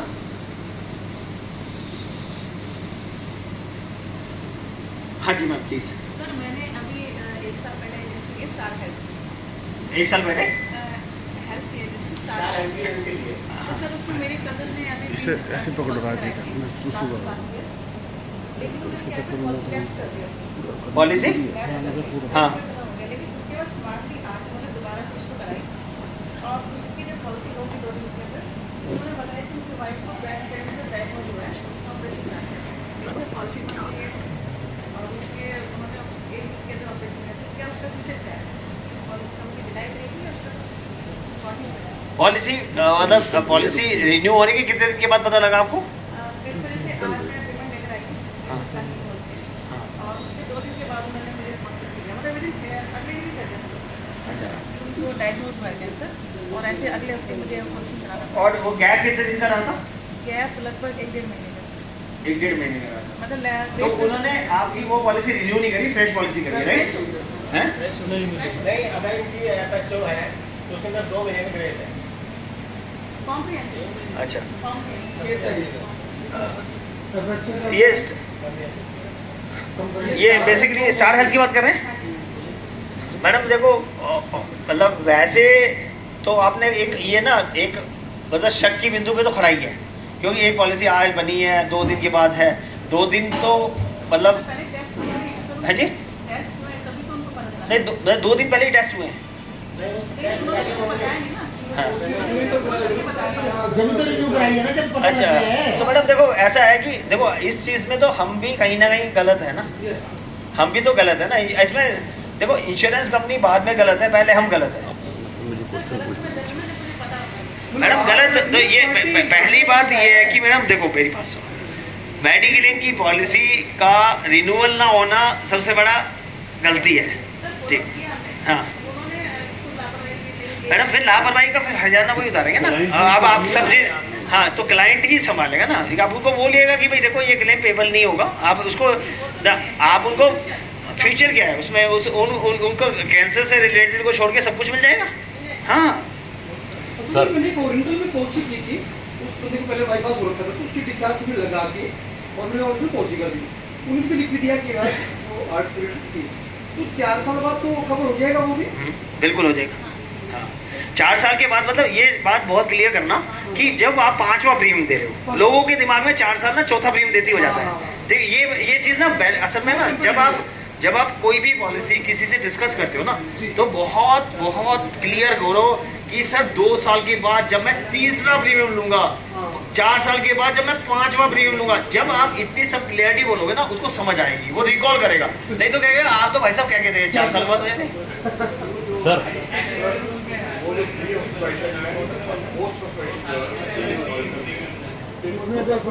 हाँ जी सर, जो प्री ऑपरेशन और पोस्ट ऑपरेशन जो खर्चे होते हैं वो डिस्चार्ज होकर बंदा घर पे आता है, उससे कितने आपको 60 डेज के बाद कितने दिनों तक कर सकते हैं? सर वैसे तो ना देखो जाए कि नॉर्मली जो आदमी हॉस्पिटल से डिस्चार्ज हो जाता है ना, उसकी वैसे कंडीशन लिखी है 30 दिन और 60 दिन। 60 दिन का मतलब ये नहीं होता कि यदि पेशेंट 7 दिन के बाद उसको जरूरत ही नहीं पड़ी तो वो 60 दिन तक वेट करने की जरूरत नहीं है। उसके लिए भी वो क्वेश्चन कर सकता है टीपीए कि भाई आपने लास्ट डॉक्टर कंसल्टेशन के बाद, आपकी जो लास्ट डॉक्टर से कंसल्टेशन हुई है उसके बाद आपने क्यों नहीं पेपर जमा कराए। तो आप अपने क्लाइंट्स को जब भी बोलते हो, हम अपने क्लाइंट्स को ऐसे बोलते हैं सर आपको 50 दिन तक के, 60 दिन नहीं बोलते, 50 दिन तक के पैसे मिलेंगे और आपको 50 दिन तक, 50वें दिन हमें सारे बिल्स के पेपर देने। चाहे बेशक 60 दिन की दवाइयाँ ले लो। आपने किसी आदमी को, यदि किसी की प्रोलॉन्ग चलनी है दवाइयाँ, तो आप उससे कहते हैं कि भाई आप 15 दिन की दवाइयाँ लेते हो, तो आपने यदि 45वें दिन अगले 60 दिन तक की दवाइयाँ ले ली तो आपका काम तो हो गया ना। अटली मेरी भाई 60 दिन के पैसे तो आइए, अब 50वें दिन हमें बिल दो। नॉर्मली 60 दिन के बाद 7 दिन के अंदर जमा करने होते हैं, 7 डेज के अंदर। हाँ, लेकिन हमेशा क्लाइंट को समझा के रखो कि जैसे ही आपका ट्रीटमेंट पूरा होता है ना, तुरंत ले लो। ऐसी कंडीशन तो नहीं कि जो लास्ट डॉक्टर को जो विजिट किया उसके विजिट 7 डेज, ऐसा कोई कंडीशन है? देखो कंडीशन नहीं है, लेकिन साइलेंट फीचर इस बात का यही है कि आपका जब ट्रीटमेंट पूरा हो गया ना, उसके 7 दिन के अंदर देना है आपको। आपने एक आदमी 10 तारीख को डिस्चार्ज हो गया हॉस्पिटल से और लास्ट उसने 24 तारीख को दिखाया और उसके बाद 1.5 महीने के बाद वो पेपर्स दे रहा है, तो वो नॉर्मली अभी ना इस तरीके के क्लेम्स डिनाइड नहीं हो रहे। आप मान के जाना नहीं हो रहे। अभी मेरे क्लाइंट ने क्या किया, मैंने उसको समझाया वो सारी बात। जो आप डिस्चार्ज होकर आपको उसकी वाइफ का ऑपरेशन हुआ था, डिस्चार्ज के बाद जब फॉलो करते हो तो लास्ट आप डॉक्टर को विजिट करोगे, उसके विदिन 7 डेज को सबमिट करना पड़ेगा सारे, ठीक है ना। और उसके क्या जो ऑपरेशन जिससे बंदे ने करा, जो डॉक्टर जैन है, वो क्या प्राइवेट क्लिनिक भी है, तो बाद में फॉलो उसी मेरी भी कराने लगे। ये मेरे को बताया कि हेल्थ होगी और मेरे को बताया हॉस्पिटल दिखाना है। अब उसके हॉस्पिटल की पर्ची भी तो प्रिस्क्रिप्शन में कोई पेशेंट है ही नहीं। इस साथ से जो डेट है, जो उससे एडवाइस करा दवाइयाँ वही ले रहा है और ड्रेसिंग उसी क्लिनिक पे जाकर कराना, उसके बिल से है। हाँ, क्लिनिक पे, हॉस्पिटल पे। हाँ तो कोई बात नहीं, फिर क्या होगा। हाँ कोई बात नहीं, वो डॉक्टर वो ड्रेसिंग करा रहे हैं ना, कहीं पे भी करा रहे हैं, क्या फर्क पड़ता है। हाँ, एक टेस्ट भी कराया। हाँ तो सब मिलेंगे डॉक्टर की प्रिस्क्रिप्शन। डॉक्टर से एडवाइस तो होनी चाहिए कि टेस्ट आप करा के लो। हाँ तो फिर डॉक्टर लिख देगा ना, यदि उसका है, जब वो उसकी क्या नहीं लिखेगा डॉक्टर टेस्ट। हाँ तो लिखाएगा ना, उसमें क्या बात है, डॉक्टर लिख देगा टेस्ट। यदि टेस्ट डॉक्टर के कहने से टेस्ट कराया है ना, तो लिख देगा डॉक्टर टेस्ट। आप डॉक्टर देखो, डॉक्टर से आप कभी भी बात करोगे ना, किसी भी डॉक्टर से बात करोगे ना, आप ये मान के चलना, जब तक आप कोई गलत ट्रैक पे नहीं जाओगे ना, सामने वाला आपको कभी कुछ नहीं कहेगा। जब आपने कोई मैनिपुलेशन की कोशिश करी, फिर डॉक्टर अपनी बताएगा कि मैं क्या चीज हूँ। देखो सर, आपको पैसे मिल सकते हैं, डॉक्टर का क्या जाना है इसमें ना देने में।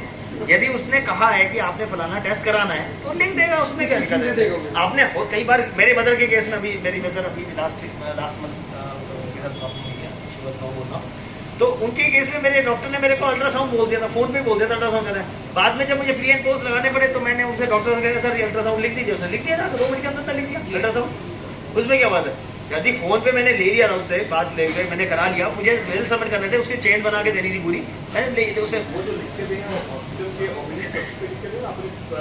मैडम सर जी, अपने डॉक्टर का तो अपना प्रिस्क्रिप्शन होता है, चाहे बेशक वो किसी भी हॉस्पिटल में हो। आप देखना कभी भी कोई भी डॉक्टर, चाहे बेशक वो मैक्स में बैठा है, चाहे बेशक फोर्टिस में बैठा है, उसका अपना प्रिस्क्रिप्शन पेपर होता है, उसमें मैक्स भी लिखा होगा, उसका दूसरा कोई क्लिनिक होगा वो लिखा होगा, 10वां क्लिनिक होगा वो भी लिखा होगा, सारे सब वैलिड है। डॉक्टर के पर्चे पे अभी तक किसी ने चैलेंज नहीं करा अभी तक। मेरे दिमाग में ये बात है कि हॉस्पिटल को ऑलरेडी के पर्चे होना नहीं, कोई नहीं है, बिल्कुल नहीं है इसी तरीके से। हाँ जी सर, लास्ट वाले, सबसे लास्ट वाले भाई साहब।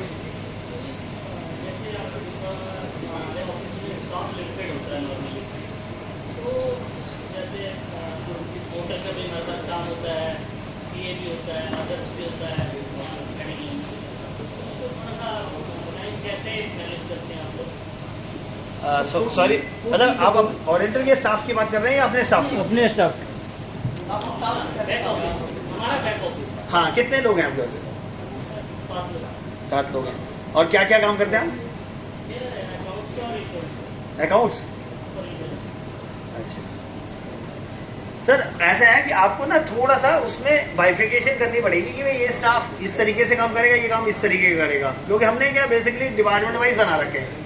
हमारे पास क्या सिस्टम है कि हमने एक हेल्थ डिपार्टमेंट बना रखा है ना, जो हेल्थ के ऊपर काम करता है, पीए के ऊपर काम करता है, और जो भी अदर देन हेल्थ जैसे मेरीन की पॉलिसीज हैं, तो वो इस लेवल पे काम करते हैं। मेरीन की पॉलिसीज हैं, फायर पॉलिसीज हैं।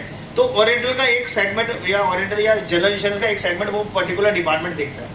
एक डिपार्टमेंट हमारा है जो मोटर देखता है, वो सिर्फ कार के इंश्योरेंस ही देखता है, कार के, ट्रक के, टू व्हीलर्स के, सिर्फ वो मोटर को ही देखता है, उसके अलावा कुछ नहीं। एक डिपार्टमेंट है जो सिर्फ LIC ही देखता है। हमने बाइफिकेशन कर रखा है। और उस काफी अच्छा है, मतलब काफी इंस्पायरिंग है आपकी जो शेयरिंग है। तो लेकिन एक बात बताइए ना, तो जैसे जिस तरह से आप सर्विस पर जोर देते हैं और ये बेसिकली मेडिक्लेम या पर्सनल एक्सीडेंट या गाड़ी के में भी आप क्लेम हेल्प करते हैं, तो इन चीजों से LIC का बिजनेस बढ़ाने में कैसे हेल्प मिलती है आपको, ये बताइए। यस, ठीक है सर, मैं देता हूँ। सर आपका कुछ बैलेंस है क्या इसके अलावा? आपने कुछ और क्लियरिटी करूँ आपके क्वेश्चन का है? हमारा भी क्वेश्चन था सर। स्टाफ लिमिटेड होता है तो मैनेज करने में दिक्कत आती है, एक आदमी 4 काम देख रहा होता है, तो नॉर्मली होता है कि उसकी ये चीज छूट जाती है। सर एक ना मैं मेरा जो सिस्टम है मैं आपको बताता हूँ, फिर शायद वो it might help you out. हमारा एक सिस्टम है, हम अपने ऑफिस में जब हम जो रिन्यूअल्स की बात करते हैं, हमारी कोशिश रहती है हम अब अपने हर क्लाइंट से 15 दिन पहले रिन्यूअल उठाते हैं। तो उससे क्या होता है, 15 दिन पहले रिन्यूअल उठाने से ना आपको ये नहीं कि सारे रिन्यूअल 15 दिन पहले उठ जाते हैं, ठीक है, कुछ रिन्यूअल 1 महीने पहले भी उठते हैं, ठीक है, लेकिन कुछ रिन्यूअल ऐसे होते हैं जो लास्ट के 2-3 दिनों में पहुंच जाते हैं। तो आपके जो बात है ना, उसका एक यही जवाब दे सकता हूँ कि आपने यदि अपने काम को ना बैकएंड को ना थोड़ा प्रीपोन किया हो, आप क्लाइंट से बात करो कि सर देखो आपकी डेट ऑफ जो कमिटमेंट है ना वो तो सेम रहेगी, आप मुझे चेक अभी दे दोगे तो हमारी जो इंश्योरेंस की जो फॉर्मेलिटीज होती है, BG64 वगैरह होता है, आपके अकाउंट से पैसा, पॉलिसी खत्म होने से पहले आपके अकाउंट से पैसा निकल जाए और नई पॉलिसी एक्टिव हो जाए, ये हमारी कोशिश रहती है अपने क्लाइंट्स की, ठीक है।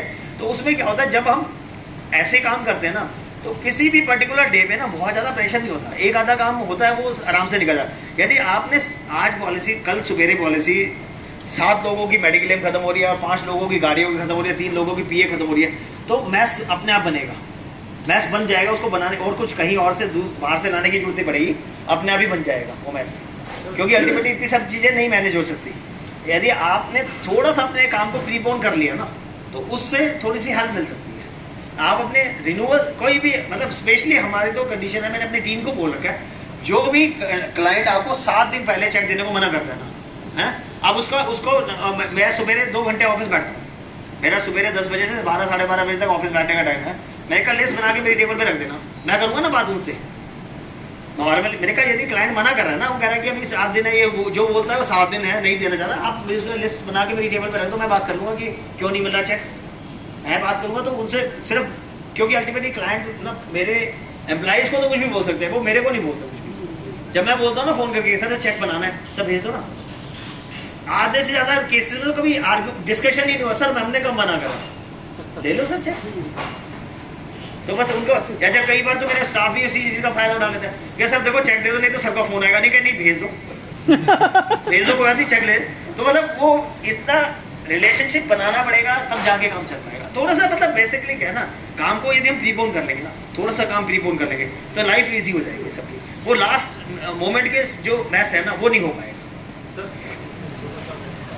आपके पास तो काफी स्टाफ है, तो इसलिए आपने डिपार्टमेंट वाइज बनाए हुए हैं, तो बस 1, 2 या 3 स्टाफ होकर, देखो दोस्त ऐसा होता है, फिर काम भी तो उतना ही होगा ना, है ये थोड़ी ना जितना हमारे पास काम है उतना काम भी तो नहीं हुआ ना, यदि इतना काम है तो स्टाफ बढ़ाने चाहिए, पहली बात है। और एक बात मेरी ना पिछले सेशन में भी मैंने बोली थी, इसको रिपीट कर रहा हूं मैं, कि आप ना यदि आपको 2 बंदे की जरूरत है ना, आप 3 तो कम से कम रखो, रख सकते हो तो 4 रखो, 3 कम से कम रखो और रख सकते हो तो 4 रखो। उसका रीजन ये है, जब आपके पास एक्स्ट्रा स्टाफ होगा, जब आपके पास एक्स्ट्रा मैन पावर होगी, जितना आप अपने आप को फ्री करोगे ना उतना आप करोगे, क्योंकि आप रूटीन के कामों में लगे रहोगे, आपकी डेवलपमेंट आई है, आप सोच ही नहीं सकोगे। आपका आप और हम ना, हम सेल्स के बंदे, हम सर्विसेज के में यदि घुस गए ना तो आप ये समझ लेना हम अपना पूरा दिन लगा लेंगे, और जो काम एक 15-20 हज़ार का मैनेजर कर सकता है वो काम हम एक दिन में 3 घंटे लगा दिए हमने, तो हमारे से ज्यादा, हमारे से बेकार बिजनेसमैन कोई दूसरा होगा ही नहीं। जी का जो क्वेश्चन था कि भाई हम जब जनरल इंश्योरेंस का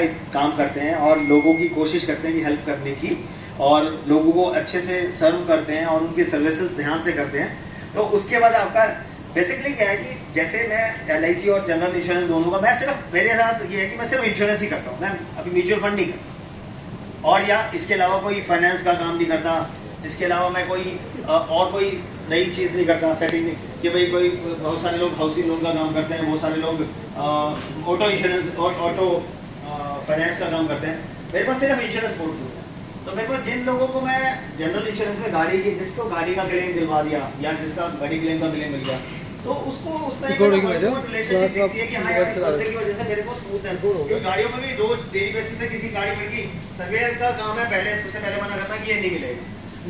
और सर सर आपके ऊपर नहीं बताया ना, आप तो अच्छे वाले हैं, लेकिन जो थोड़े से घटे वाले भी है ना, मतलब बेसिकली क्या होता है, दो बातें मैं बताना चाहता हूँ। सर्वेयर साहब सामने बैठे हैं, सॉरी मैं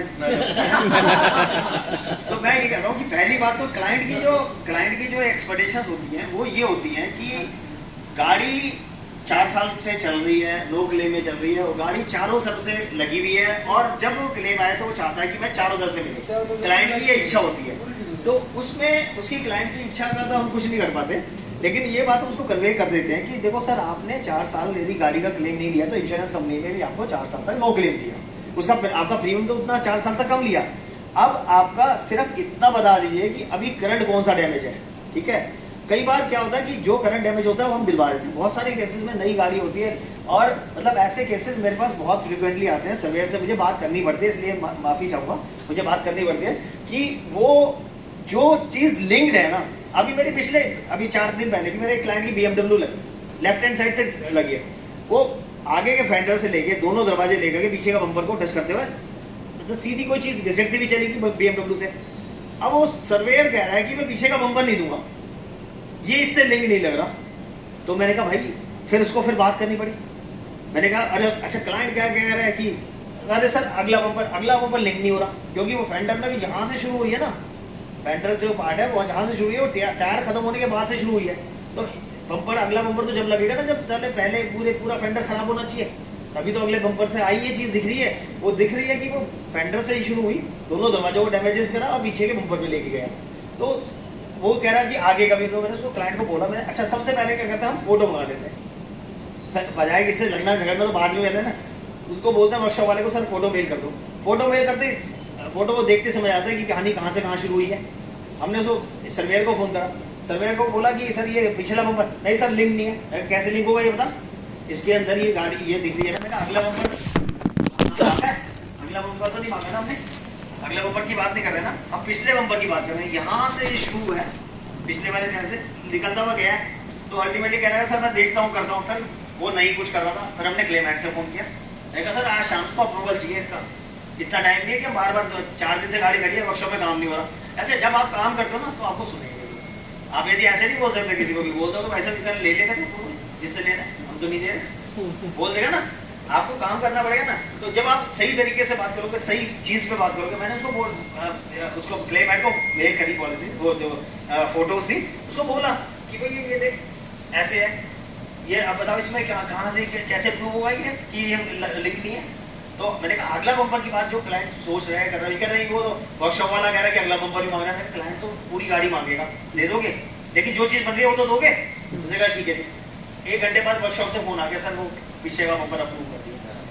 तब बात ये होती है आपको बात करने की क्लाइंट के साथ क्या है कि जब आप उसकी जिस टाइम अच्छा गाड़ी के इंश्योरेंस में और मेडिकल में आदमी फंसा हुआ होता है, जब आपसे बात करता है।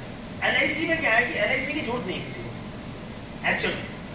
एक्चुअल में LIC की जरूरत किसी को नहीं है, क्योंकि क्रिएट करनी पड़ती है, दिखाना पड़ता है। LIC की जरूरत कभी कभी जब दिखती है, जब कोई किसी के नोन टू में कोई अनसर्टन डेथ हो जाती है, वो भी शमशान घाट के बाद आते हैं, वो भी निकल जरूरत खत्म हो जाती है अपने आप। जब तक वो जल रहा होता है ना, जब तक वो जरूरत दिखती है, और जैसे ही वो पानी ऊपर डाला वो बैक टू पुरानी आत्मा में घुस जाते हैं और वहीं पे वो नीड खत्म हो जाते हैं। तो जब हम लोगों को नॉन लाइफ के अंदर और जनरल इंश्योरेंस के अंदर प्रॉपर तरीके से हेल्प करते हैं, तो क्लाइंट के साथ क्या होता है, क्लाइंट को ना उस टाइम पे रिस्पेक्ट क्रिएट होती है। उस टाइम पे लगता है कि ये मेरा ना वेल विशर है, इस बंदे की सेफ है, जो काम नहीं हो रहा था ये करा रहा है, क्योंकि उसको तो लगता है ना नहीं हो रहा था। एक अब बम्पर नहीं दे रहा, तो उसके हिसाब से नहीं मिला था ना बम्पर। जब हमने कह दिया सर आपका बम्पर अप्रूव हो गया, और फिर उनको वहाँ फीलिंग आ गई कि हाँ यार जैन साहब यही तो फायदा आपका, ठीक है। तो जब आप जनरल इश्यूज में फिर हम क्लाइंट साहब कहते हैं सर ये पोर्टफोलियो हमारे पास चल रहा था, ये सब चीजें क्रिएट अभी आपने, और हमारा जो अभी 28 जुलाई का सेशन किसे कौन थे,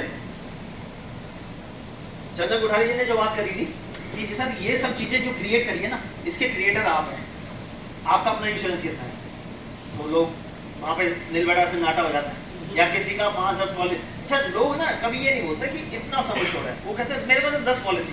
क्यों सर, आप तो मतलब आपको तो ज्यादा अच्छे से आइडिया होगा कि 10 पॉलिसी हैं या 20 कभी भी सब शोर में नहीं आते।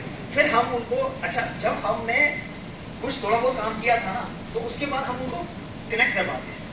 तो कहते हैं सर ये तो बताओ कि पॉलिसी तो 20 है, कोई टेंशन नहीं है, बट सम एश्योर्ड कितना है, किसी का 20 लाख आता है, किसी का 15 लाख आता है। फिर उनको समझाते हैं कि सर देखो ये जो BMW मर्सिडीज चल रही है सर, इसके 2-2 लाख के प्रीमियम जा रहे हैं और हर साल बेकार हो रहे हैं, और आप जो इन BMW मर्सिडीज को बनाने वाले हैं, क्रिएटर हैं, आपके पास कुछ भी नहीं है। आप कल को कोई प्रॉब्लम होती है तो कौन रिस्पॉन्सिबिलिटी लेगा इस चीज की।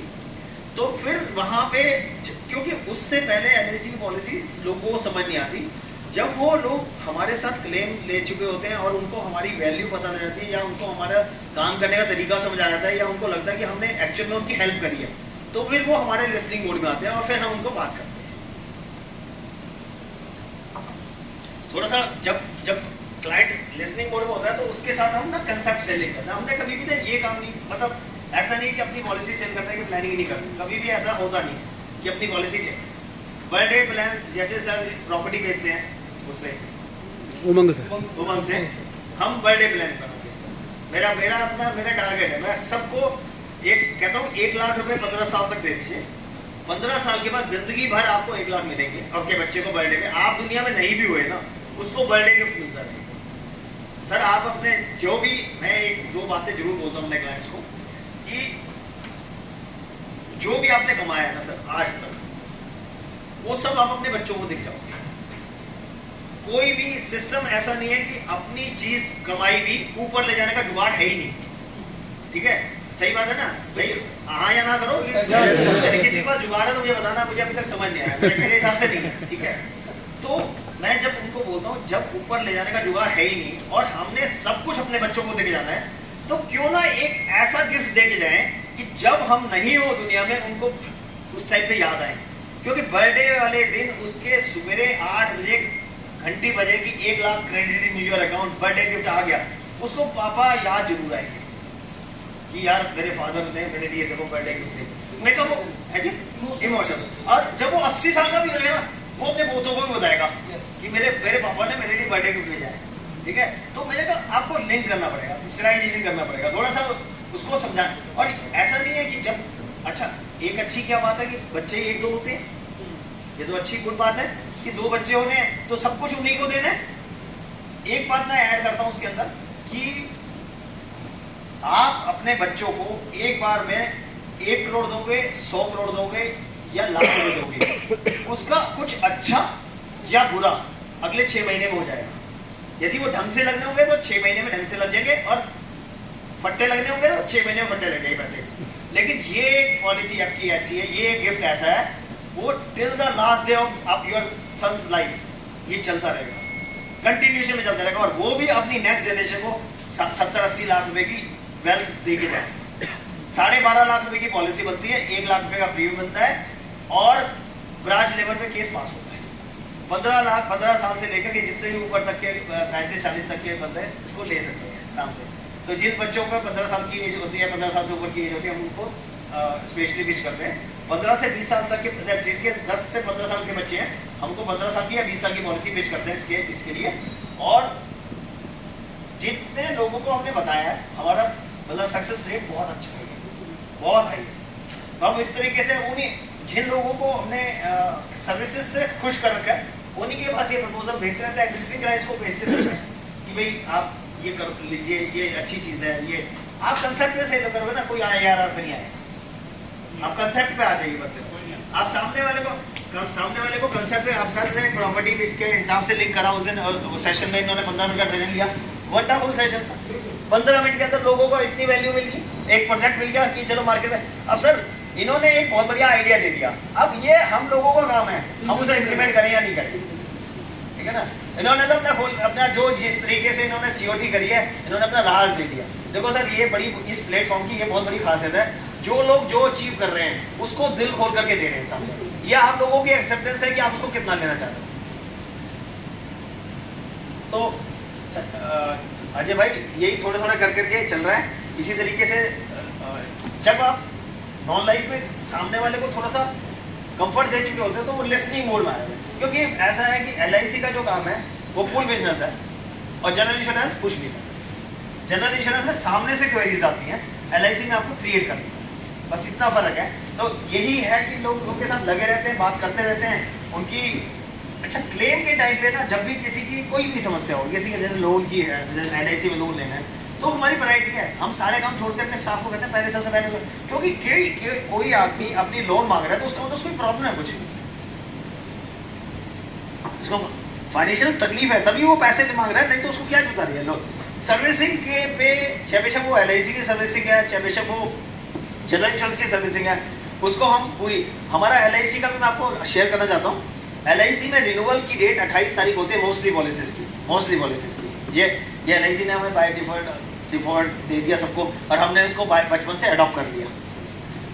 मेरे पास 90 से 95% प्रीमियम बिफोर 28 जमा हो जाते हैं। हमारे यहाँ ग्रेस का सिस्टम, जो हमारा क्लाइंट कहता है कि नहीं इसमें तो अभी टाइम लगता है, तो मैं उनसे सिर्फ यूँ पूछता हूँ कि भाई ये जो आप ड्यू डेट के बाद देते हैं उसको क्या बोलते हैं? तो कहते हैं सर ग्रेस।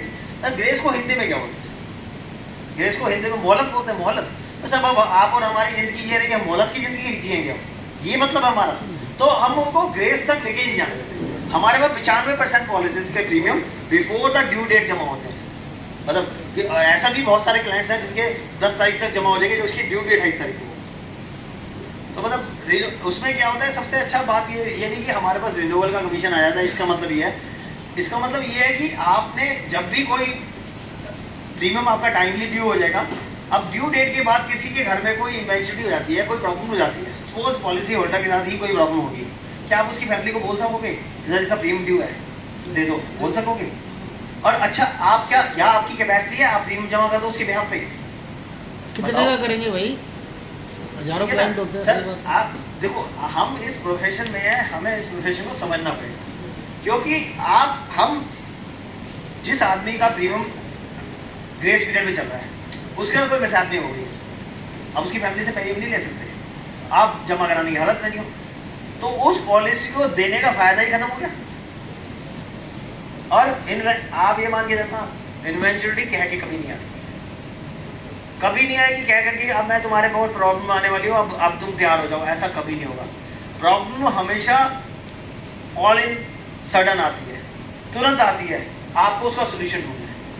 तो कोशिश करके, अच्छा ऐसा नहीं है आप क्लाइंट को समझाओगे ना कि सर 28 से पहले दे दो। हमने क्या करा, हमने 20 साल हो गया हो गए, कुछ साल हमें लगे, मेहनत करनी पड़ी। अब एक नया सिस्टम समझ आया है। अभी मेरा गैलेक्सी का इंटरव्यू था, तो इंटरव्यू में उन्होंने कुछ पूछा तो कुछ नहीं, लेकिन एक चीज़ दे दी उन्होंने, बहुत एक अच्छी चीज़ बताई कि नेच मैंडेट दिया। उन्होंने कहा सर ये ना आप अपने सारे पॉलिसीज को नेच मैंडेट करो। मुझे बहुत अच्छा लगा, समझ आया। मेरा आगे का टारगेट ये है कि मैं अपने सारे क्लाइंट्स को नेच मैंडेट करा दूंगा। अब हमारे को क्या करना है, उसके अंदर सिर्फ जिन लोगों की 15 से पहले की पॉलिसी है उनको 8, 9 तारीख को, 7 तारीख को डेली बेसिस पे गुड मॉर्निंग करनी है कि भाई तुम्हारा ये एक SMS तो सिस्टम से, सॉफ्टवेयर से जा रहा है, हमने तो कुछ करना नहीं, कि भाई जिन लोगों की 14-15 तारीख में वो प्रीमियम ड्यू है उनको एक मैसेज आना है कि kindly maintain the balance, your ECS will be hit on this particular date, जो उनसे विदिन में हिट कर दोगी। और ऐसे ही हम 28 तारीख के उससे नेच को मैंडेट को कराने से, यदि हमारे पास आज जितने भी क्लाइंट हैं उसमें से 70% क्लाइंट ने हमारे को नेच मैंडेट करा लिया हमारे से, ठीक है, जो कि नॉर्मली सॉलिड है। हमारे पास क्लाइंट कोई ऐसा नहीं है कि भाई उसको समझाएंगे सर क्यों हम आपका अपना लड़का भेजें, क्यों आपको याद कराएं, क्यों आप चेक काटो, पेपर बचाओ, कुछ कोई अच्छी चीज़ बताओ कि जिससे कि हम अच्छा एक्चुअल में नेचर को भी तो कंट्रीब्यूट कर रहे हैं। यदि किसी का, और इमीडिएटली जब नेक्स्ट से पेमेंट होती है तो जो रिसिप्ट आते हैं वो भी उनको उसमें आती है, मेल पे आती है, तो वहाँ पे भी आपको प्रिंट निकालने की जरूरत नहीं है, ठीक है। आप हमें सोसाइटी को भी देखना है, हमें नेचर को भी देखना है, कहीं ना कहीं हमें कंट्रीब्यूट करना है। तो उससे क्या है कि अब मैं उसका मेरे मान लिया 70% लोग नैच पे आ जाते हैं और 70% में से 2-3% लोगों के नैच में प्रॉब्लम भी आती है, तो मुझे सिर्फ 2-3% लोगों की पेमेंट रिकवरी करने में दिमाग लगाना पड़ेगा ना, बाकी 68% तो मेरा साफ हो गया कौन, या 30% जो लोग रह गए उनसे चेक लेने। तो मुझे लगा कि नैक्स वाले अभी बहुत सारे लोग ये परेशान हो रहे होंगे कि नैक्स से तकलीफें बहुत आ रही हैं, लेकिन ये तकलीफें टेम्परेरी नहीं, ये जितनी भी तकलीफें ना बहुत टेम्परेरी है। धीरे धीरे करके ये नेक्स्ट मैंडेट बहुत आगे जाने वाला है और ये काम बहुत बढ़िया होने वाला है। आप इसको ऑटो मोड पे ले आइए, आपकी रिन्यूअल्स की टेंशन खत्म हो जाएगी। नहीं जैन साहब, इसमें मंथली क्वार्टरली या हर एक मोड पर नेच होता है? सबको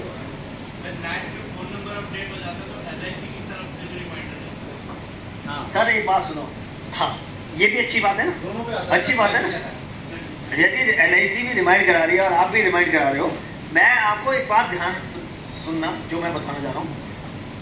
आपका क्लाइंट ना आपके SMS को वेट देता है, ठीक है, जो आप दे रहे हो ना उसको वो समझेगा कि यार मेरे बंदे का फोन मैसेज आ गया तो इसका मतलब प्रीमियम ड्यू है। वो LIC से आ रहा होगा, उसको शायद वो इतना ध्यान ना करे, लेकिन आपके यहाँ से जब मैसेज जाएगा ना उसको वो ध्यान जरूर करेगा। हमने सिस्टम बना रखा है, हमारे पास सॉफ्टवेयर से हम मैसेजेस डालते हैं और मेल्स आती हैं, लेकिन कुछ लोग जब भी उस पर रिस्पॉन्ड नहीं करते तो हमने अपने ऑफिस के पर्सनल नंबर से रखे हैं, मोबाइल नंबर, तो फिर उनको उन लोगों को अलग से भी मैसेज कर देते हैं। तो कई बार क्या होता है, वो भी सॉफ्टवेयर वाला भी तो वही LIC वाला सिस्टम है ना, ये भी बल्क जा रहे हैं तो कई बार नहीं देख पाता। जैसे हमारा SMS हमारे मोबाइल नंबर से आता है, ऑफिस के नंबर से आता है, तो तुरंत रिएक्ट करता है कि भाई आप बताइए कैसे करना है, चेक मंगवाना है, करना है, ऑनलाइन करना है। अब हम बहुत सारे लोगों को अपने ऑफिस से बोलते हैं कि आप इसके ऑनलाइन पेमेंट शुरू कर दो, करनी हम ऑनलाइन करानी शुरू करिए क्लाइंट्स LIC की है जी। हाँ ATM में बहुत सारी ऑप्शन आ गई हैं। तो इस तरीके से क्लाइंट को देखो, अभी हमारे को अपने टाइम को बेस्ट यूटिलाइजेशन करना है। तो LIC ने बैंक खरीद लिया। हमें जैसे भी हो हमारे टाइम को कैसे हम अपने टाइम को कम करके मतलब कम वेस्ट करके और आउटपुट को बढ़ा सकते हैं। हमारा काम इस टाइम पे टेक्नोलॉजी यदि उसमें मेन है तो टेक्नोलॉजी को यूज करेंगे। मैन पावर को एजुकेट करना है तो अपनी टीम को एजुकेट कितना करेंगे। हमें और हम लोग जो मार्केटिंग फोर्स है, हम लोग जो सेल्स के बंदे हैं, हमारा टाइम 1 मिनट भी वेस्ट नहीं होना चाहिए सर्विसिंग के साथ। सिर्फ वो कॉल्स मैं रखता हूँ अपने पास जो कॉल्स बहुत टिपिकल होती है, जो कि पूरे 100 में से 3-4% होती है। 4% का कॉल्स मेरे पास आती है, 95% फिल्टर होकर बाहर की बात हो जाती है। और ये नहीं कि उन 95% पे काम नहीं हो रहा, 95% पीपल आर सेटिस्फाइड। जब जो 95% मेरी टीम हैंडल कर रही है ना, इसलिए मैं टाइम टू टाइम जब मैं क्लाइंट से मिलते रहता हूँ, क्लाइंट से इसीलिए मिलता रहता हूँ कि मुझे क्लाइंट से चेक उठाने के लिए नहीं मिलना, मुझे क्लाइंट के साथ चाय पीने के लिए मिलता हूँ। और उस टाइम पे जब मैं मिलने जाता हूँ तो उसका पूरा पोर्टफोलियो लेके जाता हूँ, सारा कुछ लेके जाता हूँ। सर यहाँ पे गैप है, सर हमने आपसे लास्ट पॉलिसी 4 साल पहले करी थी, 4 साल पहले सर ये चीज़ इतने की थी, ये चीज़ इतने की थी, ये चीज़ है। आप मुझे बताइए सर कौन सी चीज़ सस्ती हो रही है प्रॉपर्टी को छोड़ के? प्रॉपर्टी बोलनी पड़ती है, नहीं तो बोल देता, सामने से बोल देता प्रॉपर्टी सस्ती हो रही है, फिर आपकी बात खत्म हो जाएगी। प्रॉपर्टी हम ही बोल देते हैं, ठीक है ना, क्योंकि अल्टीमेटली सर बोलेगा ही सामने वाला, जो चीज़ सस्ती हो रही है वही तो बोलेगा। अरे आपको तो वो सोच के बैठा ही है कि वो आप मतलब आपको उसने काउंटर करना ही करना है। हमें उसको काउंटर नहीं करना, हमें उसको कन्विंस करना है, उसको समझाना है। सर 4 साल में यदि महंगाई बढ़ गई है और इन्फ्लेशन काम कर रही है अपने तरीके से, तो सर आप और हम क्या कर रहे हैं? हमारी सेविंग्स क्यों नहीं बढ़ी? 4 साल के बाद तो बननी चाहिए ना सर। तो सर इस पोर्टफोलियो के एनहांसमेंट के लिए 1-2 प्रपोजल लेके जाता हूँ साथ में बना सके, जाता हूँ चाय पीने के लिए, उसका पूरा पोर्टफोलियो ले जाने के बाद 2 चीज़ें जो मुझे समझ आई होती है मैं अपने इस तरीके से उसका बना के ले जाता हूँ, बात करता हूँ, डिस्कस करता हूँ। डिस्कस करने के बाद हमेशा बड़ा प्रपोजल देता हूँ, किसी भी आदमी को प्रपोजल बड़ा देता हूँ, कम तो वो अपने आप ही कर लेगा। हम छोटा प्रपोजल लेके जाएंगे, वो उसमें से उसको तो बार्गेनिंग हमें सिखाया, हमें इंस्टीट्यूट ऑफ एक्सीलेंस ने सिखाया है कि हमें बार्गेनिंग नहीं करनी, ठीक है, हमें बार्गेनिंग नहीं करनी। लेकिन ये कहीं नहीं सिखाया है कि क्लाइंट बार्गेनिंग नहीं करेगा। क्लाइंट जो बार्गेनिंग करेगा वो हम उसको 5 लाख का प्रीमियम बोलेंगे, लाख पे, 2 लाख पे, 1.5 लाख पे, 2.5 लाख पे, 3 लाख पे कहीं तो आएगा। हम उसको 75,000 का प्रीमियम बोलेंगे, उसमें 37,000 दे देगा करके आधा। उसको जितना आपने बोला है उससे आधा करना है, उसके दिमाग में सेट है।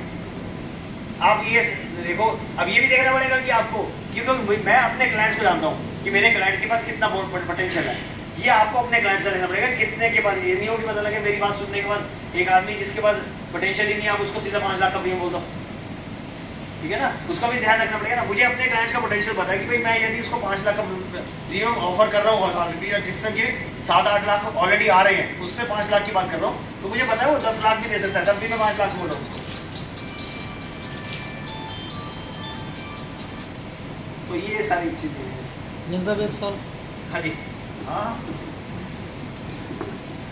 ये मेरे को टॉप अप में और उस पर रिस्टोरेशन में डिफरेंस बताओ।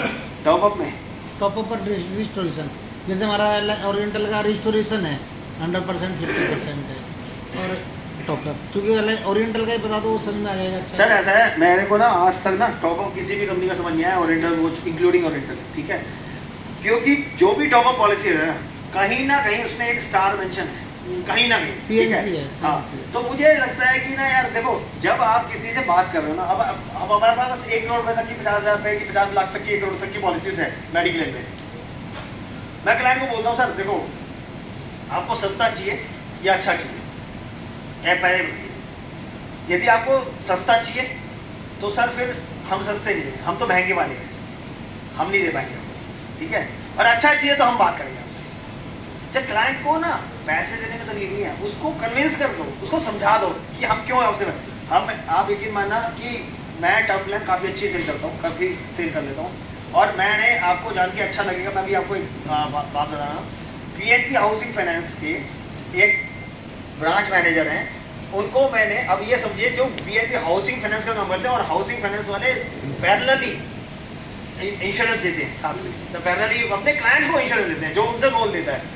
मैंने उनको एक पॉलिसी दी और क्लास 5 एक्स्ट्रा पे LIC term plan, class 5 extra लगा था उसमें, क्लास 5 एक्स्ट्रा डबल से ज्यादा प्रीमियम लगाया, मतलब कन्विंस कुछ नहीं करा उन्होंने, उनसे बात हुई, उन्होंने कहा मुझे ये BP शुगर है और वो है BP और शुगर दोनों चीजें, ठीक है, सुबह भी करता हूँ, वही चीजें सारी चीज। मैं कहा सर एक चीज मेंशन करूंगा, कोई चीज छोड़ूंगा नहीं। ये कह रहा सर मेरी एक चीज मेंशन करूंगा, मैं बिल्कुल ठीक है सर, सारी चीजें मैंने। जैसे ही उनके टेस्ट कराए थे, उस दिन टेस्ट कराते ही अपने ऑफिस ले आया उनको, क्योंकि टेस्ट सेंटर और जहाँ पे उन्होंने जाना था उसके बीच में मेरा ऑफिस पड़ता है। तो मैंने उनसे पहले कह दिया था ऐसा टेस्ट कराएंगे, टेस्ट कराने के बाद ब्रेकफास्ट इकट्ठे मेरे ऑफिस में करेंगे, फिर आपको मैं विदा करूँगा, ठीक है। तो मैंने कहा ये बिल्कुल, क्योंकि मेरे तो आदमी फास्टिंग में ही आएगा जब उसको टेस्ट कराने आएगा।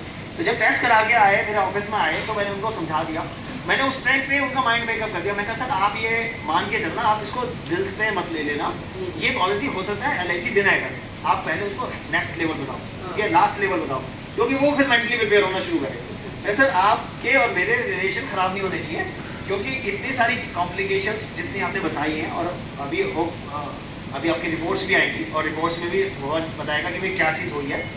यदि कल मेरी इंश्योरेंस कंपनी ने आपको इंश्योरेंस देने से डिनाई कर दिया तो आपकी और मेरी रिलेशनशिप में फर्क नहीं होना चाहिए, पहला चीज़ आज। लेकिन नहीं जैसा ऐसे तो कोई बात नहीं है, बिल्कुल ठीक है। दूसरी चीज़ मैं कहा सर ये आप मान के चलना, ये पॉलिसी आपको कम से कम 2.5 गुना में मिलेगी, यदि मिलेगी तो। उसको मेंटली प्रिपेयर उसी दिन कर दिया था, तो उसने कहा चलो देखते हैं, मैं 2.5 गुना तो यार नहीं लूँगा, इतनी महंगी लेकर के क्या करूँगा, है मैं फिर प्राइवेट में देख लूँगा। मैं कहा सर देखो आप जहाँ मर्जी देख लेना, कोई दिक्कत नहीं है, प्राइवेट में बहुत सस्ती भी मिलेगी, ठीक है। मैं कहा मेरे यहाँ पे एक अच्छी खासियत ये है कि आपको जो पॉलिसी देने में हमारी कंपनी देर करती है, यदि कल को कोई प्रॉब्लम हुई ना तो फिर देर नहीं, वो पॉलिसी इशू करने के टाइम पे आपको हो सकता है 10 बार 5 बार 2 बार टेस्ट कराएगी, आपको तकलीफ देगी, प्रीमियम ज़्यादा लेगी आपसे, प्रीमियम ज़्यादा नहीं लेगी बट आपको लगेगा ज़्यादा लेगी, ठीक है। और यदि आपका हेल्थ अंडरराइटिंग करेंगे तो उसके और पैसे ज़्यादा लगेंगे। तो आप अल्टीमेटली जब वो पॉलिसी जब क्लास 5 में पास होकर के आई, मैंने उसको बताया, प्रीमियम कैलकुलेट करके बताया, तो वो ऑलमोस्ट 2.25 गुना था, 2.25 टाइम्स था। तो कहने लगा यार ये तो बड़ा ज़्यादा हो गया, मेरा तो बजट हिल जाएगा इससे। ऐसा देखो आपसे मैं इतनी बात कहना चाहता हूँ कि आपने यदि पॉलिसी लेनी है तो आप लीजिए, नहीं लेनी तो आप ना लीजिए, कोई ऐसी बात नहीं है। लेकिन आपको यहाँ पे आज